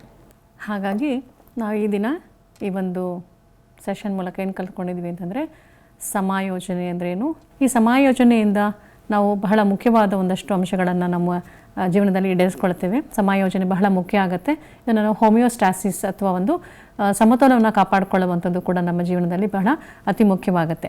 ಸೊ ಈ ಹೊಂದಾಣಿಕೆ ಅಂದರೆ ಈಗ ಏನು ಅಂತ ಈಗಾಗಲೇ ನೋಡಿದ್ದೀವಿ. ಸಾಮಾಜಿಕವಾಗಿ, ಮನೋವೈಜ್ಞಾನಿಕವಾಗಿ ನಾವು ಒಂದು ಹೊಂದಾಣಿಕೆ ಮಾಡ್ಕೊಳ್ಳುವಂಥದ್ದನ್ನು ನಾವೇನಂತ ಕರಿತೀವಿ, ಸಮಾಯೋಜನೆ ಅಂತ ಕರೆದಿದ್ದೀವಿ ಅಂತ ಹೇಳಿದ್ವಿ. ಈಗ ಈ ಸಮಾಯೋಜನೆ ಯಾಕಪ್ಪ ಬೇಕು ಅಂತಂದರೆ, ನಾವು ಒಂದಷ್ಟು ಉದ್ದೇಶಗಳನ್ನು ಇಟ್ಕೋಬೇಕಾಗತ್ತೆ ನಮ್ಮ ಜೀವನದಲ್ಲಿ. ಈ ಸಮಾಯೋಜನೆಯ ಮೂಲಕ ನಾವು ನೆಮ್ಮದಿಯಿಂದ ಬದುಕುವುದು ಬಹಳ ಮುಖ್ಯ. ನಮ್ಮ ಒಂದು ಜೀವನದ ಉದ್ದೇಶಗಳಲ್ಲಿ ಒಂದಾನೊಂದು ಉದ್ದೇಶಗಳು ಏನಾಗಿರ್ತದೆ ಅಂತಂದರೆ, ನಾವು ಒಂದು ನೆಮ್ಮದಿಯಿಂದ ಬದುಕುವಂಥದ್ದು ಬಹಳ ಮುಖ್ಯ. ನಾವು ಒಳ್ಳೆಯ ಒಂದು ಸಿಟಿಸನ್ ಅಂತ ಏನು ಕರಿತೀವಿ, ಪ್ರಜೆಗಳನ್ನು ನಾವು ನಮ್ಮ ಒಂದು ಕಮ್ಯುನಿಟಿಗೆ ಅಥವಾ ಸಮುದಾಯಕ್ಕೆ ಕೊಡುವಂಥದ್ದು ನಮ್ಮೆಲ್ಲರ ಜವಾಬ್ದಾರಿಯಾಗಿರ್ತದೆ. ಸೊ ಹಾಗಾಗಿ ಈ ಒಂದು ಒತ್ತಡವಿಲ್ಲದ ಬದುಕು ಬಹಳ ಮುಖ್ಯ, ಮತ್ತು ನೆಮ್ಮದಿಯಿಂದ ಬದುಕುವಂಥದ್ದು ಬಹಳ ಮುಖ್ಯ, ಮತ್ತು ಘರ್ಷಣೆ ಇರುವಂಥ ಒಂದಷ್ಟು ಜೀವನ ನಮಗೆ ಮುಖ್ಯ ಆಗ್ತದೆ. ಯಾವುದೇ ಸ್ಟ್ರೆಸ್ ಇಲ್ಲದೆ, ಯಾವುದೇ ಘರ್ಷಣೆ ಇಲ್ಲದೆ, ಸುಖ ಸಂತೋಷದಿಂದ ನೆಮ್ಮದಿಯಿಂದ ಇರುವಂಥದ್ದು ಮುಖ್ಯ ಆಗ್ತದೆ. ಇದನ್ನು ನಾವು ಸಮಾಯೋಜನೆ ಅಂತ ಕರೆದಿದ್ದೀವಿ. ಸಮಾಯೋಜನೆ ಅಂದ್ರೇನು? ಒಂದು ಪರಿಸರಕ್ಕೆ ಸರಿಯಾದ ರೀತಿಯಲ್ಲಿ ಹೊಂದ್ಕೊಂಡು ಹೋಗುವಂಥದ್ದು, ನಮಗೆ ನಾವು ನೆಮ್ಮದಿಯನ್ನು ಕಂಡುಕೊಳ್ಳುವಂಥದ್ದು, ಅದನ್ನು ಸಮಾಯೋಜನೆ ಅಂತ ಕರೆದಿದ್ದೀವಿ. ಸೊ ಇದು ನಮ್ಮೆಲ್ಲರ ಉದ್ದೇಶಗಳಾಗಿರ್ತದೆ. ಸೊ ಈ ಒಂದು ಉದ್ದೇಶಗಳೇನಾಗಿರ್ತವೆ, ನಮ್ಮ ಶೈಕ್ಷಣಿಕ ಅಥವಾ ನಮ್ಮ ಸಾಮಾನ್ಯ ಶಿಕ್ಷಣದ ಗುರಿ ಏನಾಗಿರ್ತದೆ ಅಂತಂದರೆ, ಈ ಒಂದು ಜ್ಞಾನದ ಗುರಿ, ಜ್ಞಾನವನ್ನು ಪಡ್ಕೊಳ್ಳುವಂಥದ್ದು, ಮತ್ತು ಭಾವನಾತ್ಮಕ ಗುರಿಯಾಗಿರುತ್ತೆ. ಭಾವನೆಗಳಿಗೆ ಹೆಚ್ಚು ಒತ್ತನ್ನು ಕೊಡುವಂಥದ್ದು, ಮತ್ತು ಭಾವನೆಗಳನ್ನು ಹೇಗೆ ನಿರ್ವಹಣೆ ಮಾಡಬೇಕು ಅಂತ ಹೇಳುವಂಥದ್ದು, ಮತ್ತು ಶಿಸ್ತಿನ ಗುರಿ, ಶಿಸ್ತನ್ನು ಹೇಗೆ ಕಾಪಾಡ್ಕೋಬೇಕು ಅಂತ ಹೇಳುವಂಥದ್ದು, ಮತ್ತು ಬೌದ್ಧಿಕ ಗುರಿ ಇಂಟೆಲೆಕ್ಚುಯಲ್ ಏಮ್ ಅಂತ ಹೇಳಿ ಕರಿತೀವಿ. ಸೊ ಎಲ್ಲ ಒಂದು ಗುರಿಗಳನ್ನು ನಾವು ಹೊಂದಬೇಕಾದ್ರೆ ಹೊಂದಾಣಿಕೆ ಬಹಳ ಮುಖ್ಯ ಆಗ್ತದೆ. ಸೊ ಈ ಹೊಂದಾಣಿಕೆ ಮೂಲಕ ಏನನ್ನು ಸಾಧಿಸ್ಬೋದು ಅಂತಂದರೆ, ಒಂದು ಒತ್ತಡವಿಲ್ಲದ ಬದುಕನ್ನು ನೋಡುವಂಥದ್ದು, ನೆಮ್ಮದಿಯಿಂದ ಇರುವಂಥದ್ದು, ಶಾಂತಿದಾಯಕವಾದ ಒಂದು ಜೀವನವನ್ನು ನಡೆಸುವಂಥದ್ದು. ಸೊ ಇಲ್ಲಿ ನಾವು ನಮ್ಮ ಮಕ್ಕಳು ಏನೆಲ್ಲ ಒಂದು ಸಮಸ್ಯೆಗಳಿಂದ ಬಳಲ್ತಿರ್ತಾರೆ, ಅಕಸ್ಮಾತ್ ಅವ್ರಿಗೆ ಸಮಾಯೋಜನೆ ಅಥವಾ ಹೊಂದಾಣಿಕೆ ಇಲ್ಲ ಅಂತಾದಾಗ, ಅಥವಾ ಅಪಸಮಾಯೋಜನೆಯಿಂದ ಅವರು ಬಳಲ್ತಿದ್ದಾರೆ ಅಂತಂದಾಗ ಏನಾಗಬಹುದು, ಅವರು ಒತ್ತಡಗಳಿಂದ ಬಳಲ್ತಾರೆ. ಎಲ್ಲರಿಗೂ ಬಹಳ ಒತ್ತಡ, ಘರ್ಷಣೆ, ಕಾನ್ಫ್ಲಿಕ್ಟ್ಸ್ ಅಂತ ಏನು ಕರಿತೀವಿ ಅಂಥದ್ದೊಂದಷ್ಟು ಉಂಟಾಗತ್ತೆ. ಮತ್ತು ಶೈಕ್ಷಣಿಕವಾಗಿ ಮಗು ಹಿಂದುಳಿದಿರ್ತಾನೆ. ಅವನ ಒಂದು ಏನು ಭಾವನೆಗಳಿದ್ದಾವೆ ಅಥವಾ ಅವನ ಒಂದೇನು ಕೆಪಾಸಿಟೀಸ್ ಅಂತೇನು ಸಾಮರ್ಥ್ಯಗಳ ಅವನು ಈಡೇರಿಕೆ ಸಾಧ್ಯ ಆಗಲ್ಲ. ಸಾಮರ್ಥ್ಯಗಳಿದ್ರೂ ಕೂಡ ಅವನು ಹಿಂದುಳಿದಿರ್ತಾನೆ. ಯಾಕೆಂದರೆ ಅವನಿಗೆ ಸರಿಯಾದ ರೀತಿಯಲ್ಲಿ ಸಮಾಯೋಜನೆ ಮಾಡ್ಕೊಳ್ಳೋಕ್ಕೆ ಆಗಿರಲ್ಲ ಅಂತ. ಮತ್ತು ಹಲವಾರು ಸಮಸ್ಯೆಗಳ ಆಗ್ರದಲ್ಲಿ ಅವನು ಇರ್ತಾನೆ. ಮತ್ತು ತಂದೆ ತಾಯರಿಗೆ ಸಮಸ್ಯೆಯನ್ನುಂಟು ಮಾಡ್ತಾನೆ. ಶಾಲೆಯಲ್ಲಿ ಕೂಡ ಶಾಲಾ ಶಿಕ್ಷಕರು ಇರ್ಬೋದು, ಅಥವಾ ಮುಖ್ಯೋಪಾಧ್ಯಾಯರು ಇರ್ಬೋದು, ಅಥವಾ ಅವನ ಸ್ನೇಹಿತರಲ್ಲಿ ಅವನು ಸರಿಯಾಗಿ ಹೊಂದ್ಕೊಳ್ಳೋಕ್ಕೆ ಸಾಧ್ಯ ಆಗಿರಲ್ಲ. ಅಲ್ಲೂ ಕೂಡ ಸಮಸ್ಯೆಗಳನ್ನು ಕಾಣ್ತಾನೆ. ಮತ್ತು ಶಾಂತಿಯಿಂದ ನೆಮ್ಮದಿಯಿಂದ ಇರೋಕ್ಕೆ ಸಾಧ್ಯ ಆಗಿರಲ್ಲ. ಇಲ್ಲೂ ಕೂಡ ಸಮಸ್ಯೆಯನ್ನು ಕಾಣ್ತೀವಿ. ಮತ್ತು ಎಲ್ಲದರ ಒಂದು ಪರಿಣಾಮವಾಗಿ ಅವನೇನಾಗ್ತದೆ, ಒಂಟಿತನವನ್ನು ಅನುಭವಿಸ್ತಾನೆ. ಜೊತೆಗೆ ಅವನಿಗೆ ಈ ಆತ್ಮಹತ್ಯೆ ಮಾಡಿಕೊಳ್ಳುವಂಥ ಒಂದಷ್ಟು ಅವನಿಗೆ ಭಾವನೆಗಳು ಬರ್ತವೆ. ಮತ್ತು ಒಂದಷ್ಟು ಮನೋವೈಜ್ಞಾನಿಕವಾದ ಸಮಸ್ಯೆಗಳನ್ನು ಅವನು ಕಂಡುಕೊಳ್ತಾನೆ. ಈ ಅಪಸಮಾಯೋಜನೆಯಿಂದ ಬಳಲ್ತಿರೋರು ಇದೆಷ್ಟೆಲ್ಲ ಸಮಸ್ಯೆಗಳನ್ನು ಈ ಸಮಸ್ಯೆಗಳಿಂದ ಬಳಲ್ತಿರ್ತಾರೆ. ಹಾಗಾದರೆ ನಾವು ಶಿಕ್ಷಕರಾಗಿ ಅಥವಾ ಪೋಷಕರಾಗಿ ನಮ್ಮ ಒಂದು ಜವಾಬ್ದಾರಿ ಏನಾಗಿರ್ತದೆ? ನಾವು ಈ ಅಪಸಮಾಯೋಜನೆಯಿಂದ ಬಳಲ್ತಿರುವ ಮಕ್ಕಳಿಗೆ ಏನಾದರೂ ಒಂದು ಸಹಾಯ ಮಾಡಬೇಕಾಗಿರುವಂಥ ನಮ್ಮ ಜವಾಬ್ದಾರಿ ಆಗಿರುತ್ತದೆ. ಸೊ ಗುರುತರವಾದ ಒಂದಷ್ಟು ಜವಾಬ್ದಾರಿಯನ್ನು ನಾವು ನಿರ್ವಹಿಸೋದು ಹೇಗೆ ಈ ಒಂದು ಅಪಸಮಾಯೋಜನೆಯನ್ನು ತಡೆಗಟ್ಟಬಹುದು ಅಂತಂದರೆ, ಇದಕ್ಕಾಗಲೇ ನಾವು ಆಗಲೇ ನೋಡಿದ್ದೀವಿ, ರಕ್ಷಣಾ ತಂತ್ರಗಳು, ಅದರ ವಿಧಗಳನ್ನು ಉಪಯೋಗಿಸ್ಕೊಳ್ಳುವಂಥದ್ದು. ಮತ್ತು ಈ ರಕ್ಷಣಾ ತಂತ್ರಗಳಿಗೆ ನಾವು ಯಾವಾಗಲೂ ಅದನ್ನು ಉಪಯೋಗಿಸ್ಕೊಂಡ್ರೆ ಹಲವಾರು ಋಣಾತ್ಮಕ ವರ್ತನೆಗಳನ್ನು ನಾವು ಮಕ್ಕಳಲ್ಲಿ ಬೆಳೆಸಿದ ಹಾಗೆ ಆಗುತ್ತೆ. ಸೊ ಹಾಗಾಗಿ ಈ ರಕ್ಷಣಾ ತಂತ್ರಗಳ ಮೊರೆ ಹೋಗದೇನೆ ಶಿಕ್ಷಕರು ಅಥವಾ ಪೋಷಕರು ಏನೆಲ್ಲ ಜವಾಬ್ದಾರಿಯನ್ನು ನಿರ್ವಹಿಸಿದ್ರೆ ಮಗು ತನ್ನ ಒಂದು ಗುಣಾತ್ಮಕ ವರ್ತನೆಗಳನ್ನು ಬೆಳೆಸ್ಕೋಬಹುದು ಅಂತ ಹೇಳಿ ನೋಡೋಣ. ಸೊ ಇಲ್ಲಿ ಶಿಕ್ಷಕರ ಮತ್ತು ಶಾಲೆಯ ಪಾತ್ರ ಅಥವಾ ಪೋಷಕರ ಪಾತ್ರ ಎಲ್ಲವನ್ನೂ ಸೇರಿ ನಾನು ಒಂದಷ್ಟು ಅಂಶಗಳನ್ನು ನಿಮ್ಮ ಮುಂದೆ ಇಡೋಕ್ಕೆ ಇಷ್ಟಪಡ್ತೀನಿ. ಮೊದಲನೇದಾಗಿ ಶಿಕ್ಷಕರು ಮತ್ತು ಪೋಷಕರು ಏನು ಮಾಡಬೇಕಪ್ಪ ಅಂತಂದರೆ, ಮಾರ್ಗದರ್ಶನವನ್ನು ಕೊಡಬೇಕು, ಸರಿಯಾದ ಮಾರ್ಗದರ್ಶನ. ಈ ಮಾರ್ಗದರ್ಶನದ ಅವಶ್ಯಕತೆ ಈ ಒಂದು ನಾವು ಹದಿಹರಿಯದವರು ಅಂತ ಏನು ಕರಿತೀವಿ, ಇವರಿಗೆ ನಾವು ಕೊಡಬೇಕಾಗತ್ತೆ. ಯಾವ ರೀತಿಯ ಮಾರ್ಗದರ್ಶನ ಕೊಡಬೇಕು? ನಾವು ಮಾರ್ಗದರ್ಶಕರಾಗಿ ಕೆಲಸ ಮಾಡಬೇಕಾಗತ್ತೆ, ನಾವು ಅವ್ರಿಗೆ ಸ್ನೇಹಿತರಾಗಿ ಕೆಲಸ ಮಾಡಬೇಕಾಗತ್ತೆ, ಮತ್ತು ನಾವು ತತ್ವಜ್ಞಾನಿಯಾಗಿ ಕೂಡ ಕೆಲಸ ಮಾಡಬೇಕಾಗತ್ತೆ. ಅದಕ್ಕೆ ನಾವೇನಂತ ಕರಿತೀವಿ, ಶಿಕ್ಷಕರು ಒಂದಷ್ಟು ಪಾತ್ರಗಳನ್ನು ನಿರ್ವಹಿಸಬೇಕಾಗತ್ತೆ. ಅದರಲ್ಲಿ ಫ್ರೆಂಡ್, ಫಿಲಾಸಫರ್ ಆ್ಯಂಡ್ ಗೈಡ್ ಅಂತ ಕರಿತೀವಿ. ಅವನು ಸ್ನೇಹಿತನಾಗಿ ಕೂಡ ಕೆಲಸ ಮಾಡಬೇಕಾಗತ್ತೆ, ಮತ್ತು ಮಾರ್ಗದರ್ಶಿಯಾಗಿ ಕೂಡ ಕೆಲಸ ಮಾಡಬೇಕಾಗತ್ತೆ, ಮತ್ತು ಸುಗಮಕಾರನಾಗಿ ಕೂಡ ಕೆಲಸ ಮಾಡಬೇಕಾಗತ್ತೆ. ಅವನಿಗೆ ತನ್ನ ಯಾವ ಒಂದು ಚಟುವಟಿಕೆಗಳನ್ನು ಕೊಡಬೇಕು, ಯಾವ ರೀತಿಯ ಸನ್ನಿವೇಶವನ್ನು ಸೃಷ್ಟಿ ಮಾಡಬೇಕು, ಯಾವ ರೀತಿಯಾಗಿ ಸ್ನೇಹಿತನಾಗಿ ಅಥವಾ ಮಕ್ಕಳಿಗೆ ಸ್ನೇಹಿತನಾಗಿ ಇರಬೇಕಾಗತ್ತೆ ಅನ್ನೋದನ್ನೆಲ್ಲ ಕೂಡ ನಾವು ನೋಡಬೇಕಾಗತ್ತೆ. ಅಂಥದ್ದು ಒಂದಷ್ಟು ಸಲಹೆಗಳನ್ನು ಕೊಡಬೇಕಾದ್ರೂ ಕೂಡ ಇಲ್ಲಿ ಒಂದು ಸಲಹಾ ಕೋಶಗಳು ಅಂತ ಏನು ಕರಿತೀವಿ, ಈ ಒಂದಷ್ಟು ಸಲಹಾ ಕೋಶಗಳು ನಮ್ಮ ಶಾಲೆಗಳಲ್ಲಿ ಇರಬೇಕಾಗತ್ತೆ. ನಾವು ಅಲ್ಲಿ ಸಲಹಾಗಾರನಾಗಿ ಕೆಲಸ ಮಾಡಬೇಕಾಗತ್ತೆ. ನಾವು ಯಾವುದೇ ರೀತಿಯಾದಂಥ ಈ ಗ್ಯಾಪ್ ಅಂತ ಏನು ಕರಿತೀವಿ ಇಂಥದ್ದೊಂದು ಇರಬಾರ್ದು. ಮಕ್ಕಳನ್ನು ನಾವು ಸ್ನೇಹಿತರನ್ನಾಗಿ ಕಾಣಬೇಕು. ಅವರು ಕೂಡ ಅವರ ಸಮಸ್ಯೆಗಳನ್ನು ನಮ್ಮ ಜೊತೆ ಸರಿಯಾದ ರೀತಿಯಲ್ಲಿ ಹಂಚಿಕೊಂಡು ಆ ಒಂದು ಸಮಸ್ಯೆಗಳಿಗೆ ಪರಿಹಾರವನ್ನು ಕೊಂಡ್ಕೋಬೇಕಾಗತ್ತೆ. ಅದಕ್ಕೆ ನಾವೇನು ಮಾಡಬೇಕು, ಮಿತ್ರನಾಗಿ ಮತ್ತು ಅಥವಾ ಸ್ನೇಹಿತನಾಗಿ, ಮತ್ತು ಅವನಿಗೆ ಮಾರ್ಗದರ್ಶಿಯಾಗಿ, ನಾವು ತತ್ವಜ್ಞಾನಿಯಾಗಿ ಕೂಡ ಇರಬೇಕಾಗತ್ತೆ. ಮಾರ್ಗದರ್ಶನವನ್ನು ಮಾಡೋದು ಬಹಳ ಮುಖ್ಯ. ಮತ್ತು ಜೊತೆಗೆ ಇನ್ನೊಂದಷ್ಟು ಏನು ಮಾಡಬೇಕಪ್ಪ ಅಂತಂದರೆ, ಹಲವಾರು ಕಾರ್ಯಕ್ರಮಗಳನ್ನು ಅಥವಾ ಈ ಒಂದು ಸಹಪಠ್ಯ ಚಟುವಟಿಕೆಗಳನ್ನು ಏರ್ಪಡಿಸುವಂಥದ್ದು ಬಹಳ ಮುಖ್ಯ ಆಗ್ತದೆ. ಈ ಒಂದು ಅಡೆತಡೆಗಳು ಉಂಟಾಗಬಹುದು, ಅಥವಾ ಆತ್ಮಾಭಿಮಾನಕ್ಕೆ ಕುಂದುಕೊರತೆ ಉಂಟಾಗ್ಬೋದು, ಧಕ್ಕೆ ಬರ್ಬೋದು. ಇದೆಲ್ಲ ಯಾವಾಗ ಆಗುತ್ತೆ ಅಂತಂದರೆ, ಮಗು ತನ್ನಗೆ ತಾನೇ ಸರಿಯಾದ ಒಂದು ಅಭಿಮಾನವನ್ನು ಬೆಳೆಸ್ಕೊಳ್ಳದೇ ಇರುವಂಥದ್ದು, ಆತ್ಮಾಭಿಮಾನ ಇಲ್ಲದೇ ಇದ್ದಾಗ ಈ ಎಲ್ಲ ಪ್ರಾಬ್ಲಮ್ಸು ಅಥವಾ ಸಮಸ್ಯೆಗಳು ಉಂಟಾಗ್ತವೆ. ಸೊ ಹಾಗಾಗಿ ಶಿಕ್ಷಕರು ಏನು ಮಾಡಬೇಕು ಅಂತಂದರೆ, ಹಲವಾರು ಸಹಪಠ್ಯ ಚಟುವಟಿಕೆಗಳನ್ನು ಅಲ್ಲಿ ಆಯೋಜಿಸಬೇಕು. ಹಾಗಾಗಿ ಜೊತೆಗೆ ನಾವು ಸಮೂಹಗತಿ ಶಾಸ್ತ್ರ ಅಂತ ನಮಗಾಗಲೇ ಗೊತ್ತಿದೆ. ಈ ಒಂದು ಮಕ್ಕಳ ನಡುವೆ ಇರುವಂಥ ಒಂದಷ್ಟು ಸಂಬಂಧಗಳನ್ನು ನಾವು ಅಧ್ಯಯನ ಮಾಡಬೇಕಾಗತ್ತೆ. ಯಾವ ರೀತಿಯ ಮಗು ಯಾವ ರೀತಿಯ ಸಮಸ್ಯೆಗಳನ್ನು ಕಂಡುಕೊಳ್ತಾ ಇದೆ ಅಥವಾ ಸಮಸ್ಯೆಯಿಂದ ಬಳಲ್ತಾ ಇದೆ ಅಂತ ಹೇಳಿ ನೋಡಿಕೊಂಡಾಗ ನಾವು ಈ ಒಂದು ಸಮೂಹಗತಿ ಶಾಸ್ತ್ರ ಅಥವಾ ಸೋಷಿಯೋಮೆಟ್ರಿ ಅಂತ ಏನು ಕರಿತೀವಿ ಅದನ್ನು ನಾವು ಉಪಯೋಗಿಸ್ಕೋಬೇಕಾಗತ್ತೆ. ಅದರ ಮೂಲಕ ನಾವು ಈ ಒಂದು ಮಕ್ಕಳನ್ನು ಅಧ್ಯಯನ ಮಾಡಿ ಅವರ ಒಂದು ಅವಶ್ಯಕತೆಗಳೇನು, ಅವರನ್ನು ಒಂದು ಗುಂಪಿನಲ್ಲಿ ನಾವು ಹೇಗೆ ತೊಡಗಿಸ್ಬೇಕು ಅನ್ನೋದನ್ನು ನಾವು ಇದರ ಮೂಲಕ ಕಲ್ತ್ಕೊಳ್ತೀವಿ. ಸೊ ಹಾಗಾಗಿ ನಾವು ಸಹಪಠ್ಯ ಚಟುವಟಿಕೆಗಳನ್ನು ಉಪಯೋಗಿಸ್ಕೋಬೇಕಾಗತ್ತೆ. ಜೊತೆಗೆ ನಾವು ಸುಗಮಕಾರನಾಗಿ ಕೆಲಸ ಮಾಡಬೇಕಾಗತ್ತೆ. ನಾವು ಮಕ್ಕಳಿಗೆ ಏನು ಇಷ್ಟ ಅಂಥೇಳಿ ತಿಳ್ಕೊಂಡು ಅವನ ಒಂದು ಸಾಮರ್ಥ್ಯಗಳಿಗೆ ಅನುಗುಣವಾಗಿ ನಾವು ಒಂದಷ್ಟು ಚಟುವಟಿಕೆಗಳನ್ನು ಆಯೋಜಿಸಬೇಕಾಗತ್ತೆ. ಅದನ್ನು ನಾವು ಸುಗಮಕಾರನಾಗಿ ಕೆಲಸ ಮಾಡಬೇಕಾಗತ್ತೆ. ಯಾವಾಗಲೂ ನಾವು ಸ್ಟೇಜ್ ಬಿಹೈಂಡ್ ವರ್ಕ್ ಮಾಡಬೇಕಾಗತ್ತೆ. ನಾವು ಯಾವಾಗಲೂ ಮುಂದಿನ ಕ್ಲಾಸ್ನಲ್ಲಿ ಅವ್ರಿಗೆ ಕಾಣುವ ರೀತಿಯಲ್ಲಿ ವರ್ಕ್ ಮಾಡೋದ್ರ ಜೊತೆಗೆ ಈ ಒಂದು ಸ್ಟೇಜ್ ಹಿಂದೆ, ಪರದೆಯ ಹಿಂದೆ ನಾವು ಕೆಲಸ ಮಾಡುವಂಥದ್ದು ತುಂಬ ಇರುತ್ತೆ. ಅದು ಯಾವಾಗಲೂ ಸ್ನೇಹಿತನಾಗಿ ಒಂದು ಮಕ್ಕಳಿಗೆ ಯಾವುದೇ ಒಂದು ರೀತಿಯಾದಂಥ ಗ್ಯಾಪ್ ಇಲ್ಲದೇ ಇರೋ ಥರ ಕೆಲಸ ಮಾಡುವಂಥದ್ದು ಬಹಳ ಮುಖ್ಯ ಆಗ್ತದೆ. ಮತ್ತು ಮುಖ್ಯವಾಗಿ ಈ ಆತ್ಮಾಭಿಮಾನವನ್ನು ಬೆಳೆಸುವಂಥದ್ದು, ಅವರಿಗೆ ಸೆಲ್ಫ್ ಕಾನ್ಫಿಡೆನ್ಸ್ ಇರಲ್ಲ. ಸೊ ಹಾಗಾಗಿ ಸೆಲ್ಫ್ ಕಾನ್ಫಿಡೆನ್ಸ್ ಹೇಗೆ ಬೆಳೆಸ್ಬೋದು, ಇದನ್ನು ನಾವು ಸಹಪಠ್ಯ ಚಟುವಟಿಕೆಗಳ ಮೂಲಕ ಬೆಳೆಸ್ತೀವಿ. ಮತ್ತು ಆತ್ಮಾಭಿಮಾನವನ್ನು ಬೆಳೆಸುವಂಥದ್ದು ಮತ್ತು ಅವನ ಶಕ್ತಿ ಸಾಮರ್ಥ್ಯಗಳಿಗೆ ಅನುಗುಣವಾಗಿ ನಾವು ಅವರಿಗೆ ಮಾರ್ಗದರ್ಶನ ನೀಡಬೇಕಾಗತ್ತೆ. ನಾವು ಎಷ್ಟೋ ಸಲ ನೋಡಿದ್ದೀವಿ, ಈ ಒಂದಷ್ಟು ಶಕ್ತಿ ಸಾಮರ್ಥ್ಯಗಳು ಇರ್ತವೆ ಮಕ್ಕಳಲ್ಲಿ, ಆದರೆ ಅವರಿಗೆ ಸರಿಯಾದ ಒಂದು ಅನುಭವಗಳನ್ನು ಕೊಡೋಕ್ಕೆ ಸಾಧ್ಯವಾಗಿರಲ್ಲ ಅಥವಾ ಅವರಿಗೆ ಶಕ್ತಿ ಸಾಮರ್ಥ್ಯಗಳ ಬಗ್ಗೆ ಅರಿವೇ ಇರೋದಿಲ್ಲ. ಸೊ ಹಾಗಾಗಿ ನಮ್ಮ ಕೆಲಸ ಏನಾಗುತ್ತೆ, ಈ ಶಕ್ತಿ ಸಾಮರ್ಥ್ಯಗಳ ಬಗ್ಗೆ ಅರಿವನ್ನು ಮೂಡಿಸುವಂಥದ್ದು ಬಹಳ ಮುಖ್ಯ. ಆಮೇಲೆ ನಾವು ಯಾವುದೋ ಒಂದು ಒತ್ತಡವನ್ನು ಅವ್ರ ಮೇಲೆ ಹೇರಬಾರ್ದು. ಯಾವುದೋ ಒಂದು ಮಗುಗೆ ಆ ಒಂದು ಬೇಕಾದಂಥ ಶಕ್ತಿ ಸಾಮರ್ಥ್ಯಗಳು ಇಲ್ಲದೇ ಇರಬಹುದು, ಆದರೆ ನಾವೇನು ಮಾಡ್ತೀವಿ, ಒತ್ತಡವನ್ನು ಸೃಷ್ಟಿಸಿ ಅವನಲ್ಲಿ ಘರ್ಷಣೆಯನ್ನು ಕೂಡ ಉಂಟು ಮಾಡಿ ನೀನು ಇಂಥದ್ದೊಂದು ಸಾಮರ್ಥ್ಯವನ್ನು ಬೆಳೆಸ್ಕೋಬೇಕು ಅಂತ ನಾವು ಫೋರ್ಸ್ ಮಾಡುವಂಥದ್ದು ಆಗ್ತಾ ಇರುತ್ತೆ. ಇಲ್ಲಿ ನಾನು ಏನು ಹೇಳೋಕ್ಕೆ ಇಷ್ಟಪಡ್ತೀನಿ ಅಂತಂದರೆ, ಈ ಒಂದು ಸಾಮರ್ಥ್ಯಗಳ ಅರಿವನ್ನು ಮಕ್ಕಳಿಗೆ ಕೊಡಬೇಕು. ಅವರ ಯಾವ ಒಂದು ಸಾಮರ್ಥ್ಯ ಅವರಲ್ಲಿ ಇದೆ ಅಂತ ಹೇಳಿ ನೋಡಿ ಅದನ್ನು ವಿಶ್ಲೇಷಣೆ ಮಾಡಿ ಅಧ್ಯಯನ ಮಾಡಿ ಅವರಿಗೆ ಸರಿಯಾದ ಒಂದು ಮಾಹಿತಿಯನ್ನು ಕೊಡುವಂಥ ಜವಾಬ್ದಾರಿ ನಮ್ಮಲ್ಲಿರುತ್ತೆ. ಸೊ ಅವನ ಶಕ್ತಿ ಸಾಮರ್ಥ್ಯಗಳನ್ನು ಸರಿಯಾದ ರೀತಿಯಲ್ಲಿ ಹೇಳುವಂಥ ಒಂದು ಜವಾಬ್ದಾರಿಯನ್ನು ನಾವು ನಿರ್ವಹಿಸಬೇಕಾಗತ್ತೆ. ಆಮೇಲೆ ಇನ್ನೊಂದು ಸಲ ಏನಾಗುತ್ತೆ, ಮಕ್ಕಳಿಗೆ ಶಕ್ತಿ ಸಾಮರ್ಥ್ಯಗಳು ಹೆಚ್ಚಾಗೇ ಇರ್ತವೆ, ಆದರೆ ಅವರಿಗೆ ಗೊತ್ತಿರಲ್ಲ, ಅವ್ರಿಗೊಂದು ಕಾನ್ಫಿಡೆನ್ಸ್ ಇರಲ್ಲ. ನಾವು ಅಲ್ಲೇನು ಮಾಡ್ತೀವಿ, ಆ ಶಕ್ತಿ ಸಾಮರ್ಥ್ಯಗಳನ್ನು ಗುರುತಿಸಿ ನಿನಗೆ ಇಂಥ ಒಂದು ಶಕ್ತಿ ಸಾಮರ್ಥ್ಯ ಇದೆ, ನೀನು ಈ ಒಂದು ನಿಟ್ಟಿನಲ್ಲಿ ಮುಂದುವರಿ, ಈ ವೃತ್ತಿಯನ್ನು ನೀನು ಆರಿಸ್ಕೊ ಅಂತ ಕೂಡ ಅವ್ರಿಗೆ ಹೇಳಬೇಕಾಗತ್ತೆ.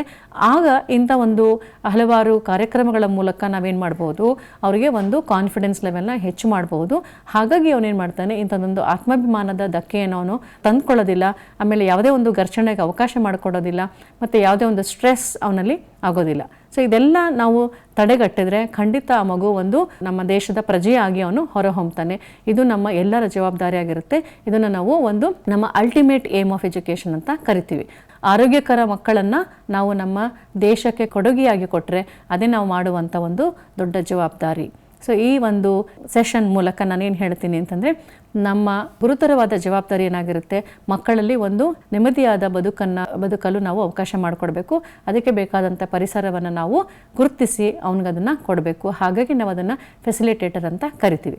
ಸೊ ಇಲ್ಲಿಗೆ ನಾವು ನಮ್ಮ ಒಂದು ರಕ್ಷಣಾ ತಂತ್ರಗಳ ಬಗ್ಗೆ ಸರಿಯಾದ ಮಾಹಿತಿಯನ್ನು ಪಡ್ಕೊಂಡಿದ್ದೀವಿ. ಜೊತೆಗೆ ನಮ್ಮೆಲ್ಲರ ಒಂದು ಜವಾಬ್ದಾರಿ ಏನು ಅಂತ ಕೂಡ ನಾವು ತಿಳ್ಕೊಂಡಿದ್ದೀವಿ. ಅದ್ರ ಮೂಲಕ ನಾವು ಈ ಕೆಲಸಗಳನ್ನು ಮಾಡ್ತಾ ಹೋದರೆ ಖಂಡಿತ ಆರೋಗ್ಯಕರವಾದ ಮಗುವನ್ನು ನಾವು ನಮ್ಮ ದೇಶಕ್ಕೆ ಕೊಡುಗೆಯಾಗಿ ಕೊಡಬಹುದು. ಸೊ ಇಲ್ಲಿಗೆ ನಾವು ಈ ಒಂದು ರಕ್ಷಣಾ ತಂತ್ರಗಳ ಬಗ್ಗೆ ಮಾಹಿತಿಯನ್ನು ಪಡ್ಕೊಂಡಿದ್ದೀವಿ, ಅದರ ವಿಧಗಳ ಬಗ್ಗೆ ಕೂಡ ತಿಳ್ಕೊಂಡಿದ್ದೀವಿ, ಮತ್ತು ಅದರ ಒಂದು ಶೈಕ್ಷಣಿಕ ಹಿತಾರ್ಥಗಳ ಬಗ್ಗೆ ಕೂಡ ತಿಳ್ಕೊಂಡಿದ್ದೀವಿ. ಸೊ ನನಗೆ ಈ ಒಂದು ಅವಕಾಶವನ್ನು ಕೊಟ್ಟಂಥ ನಮ್ಮ ಭಾರತೀಯ ಪ್ರಶಿಕ್ಷಣ ಸಂಸ್ಥೆ ಗಾಂಧಿನಗರಕ್ಕೆ ನಾನು ಆಭಾರಿಯಾಗಿದ್ದೇನೆ. ಧನ್ಯವಾದಗಳು.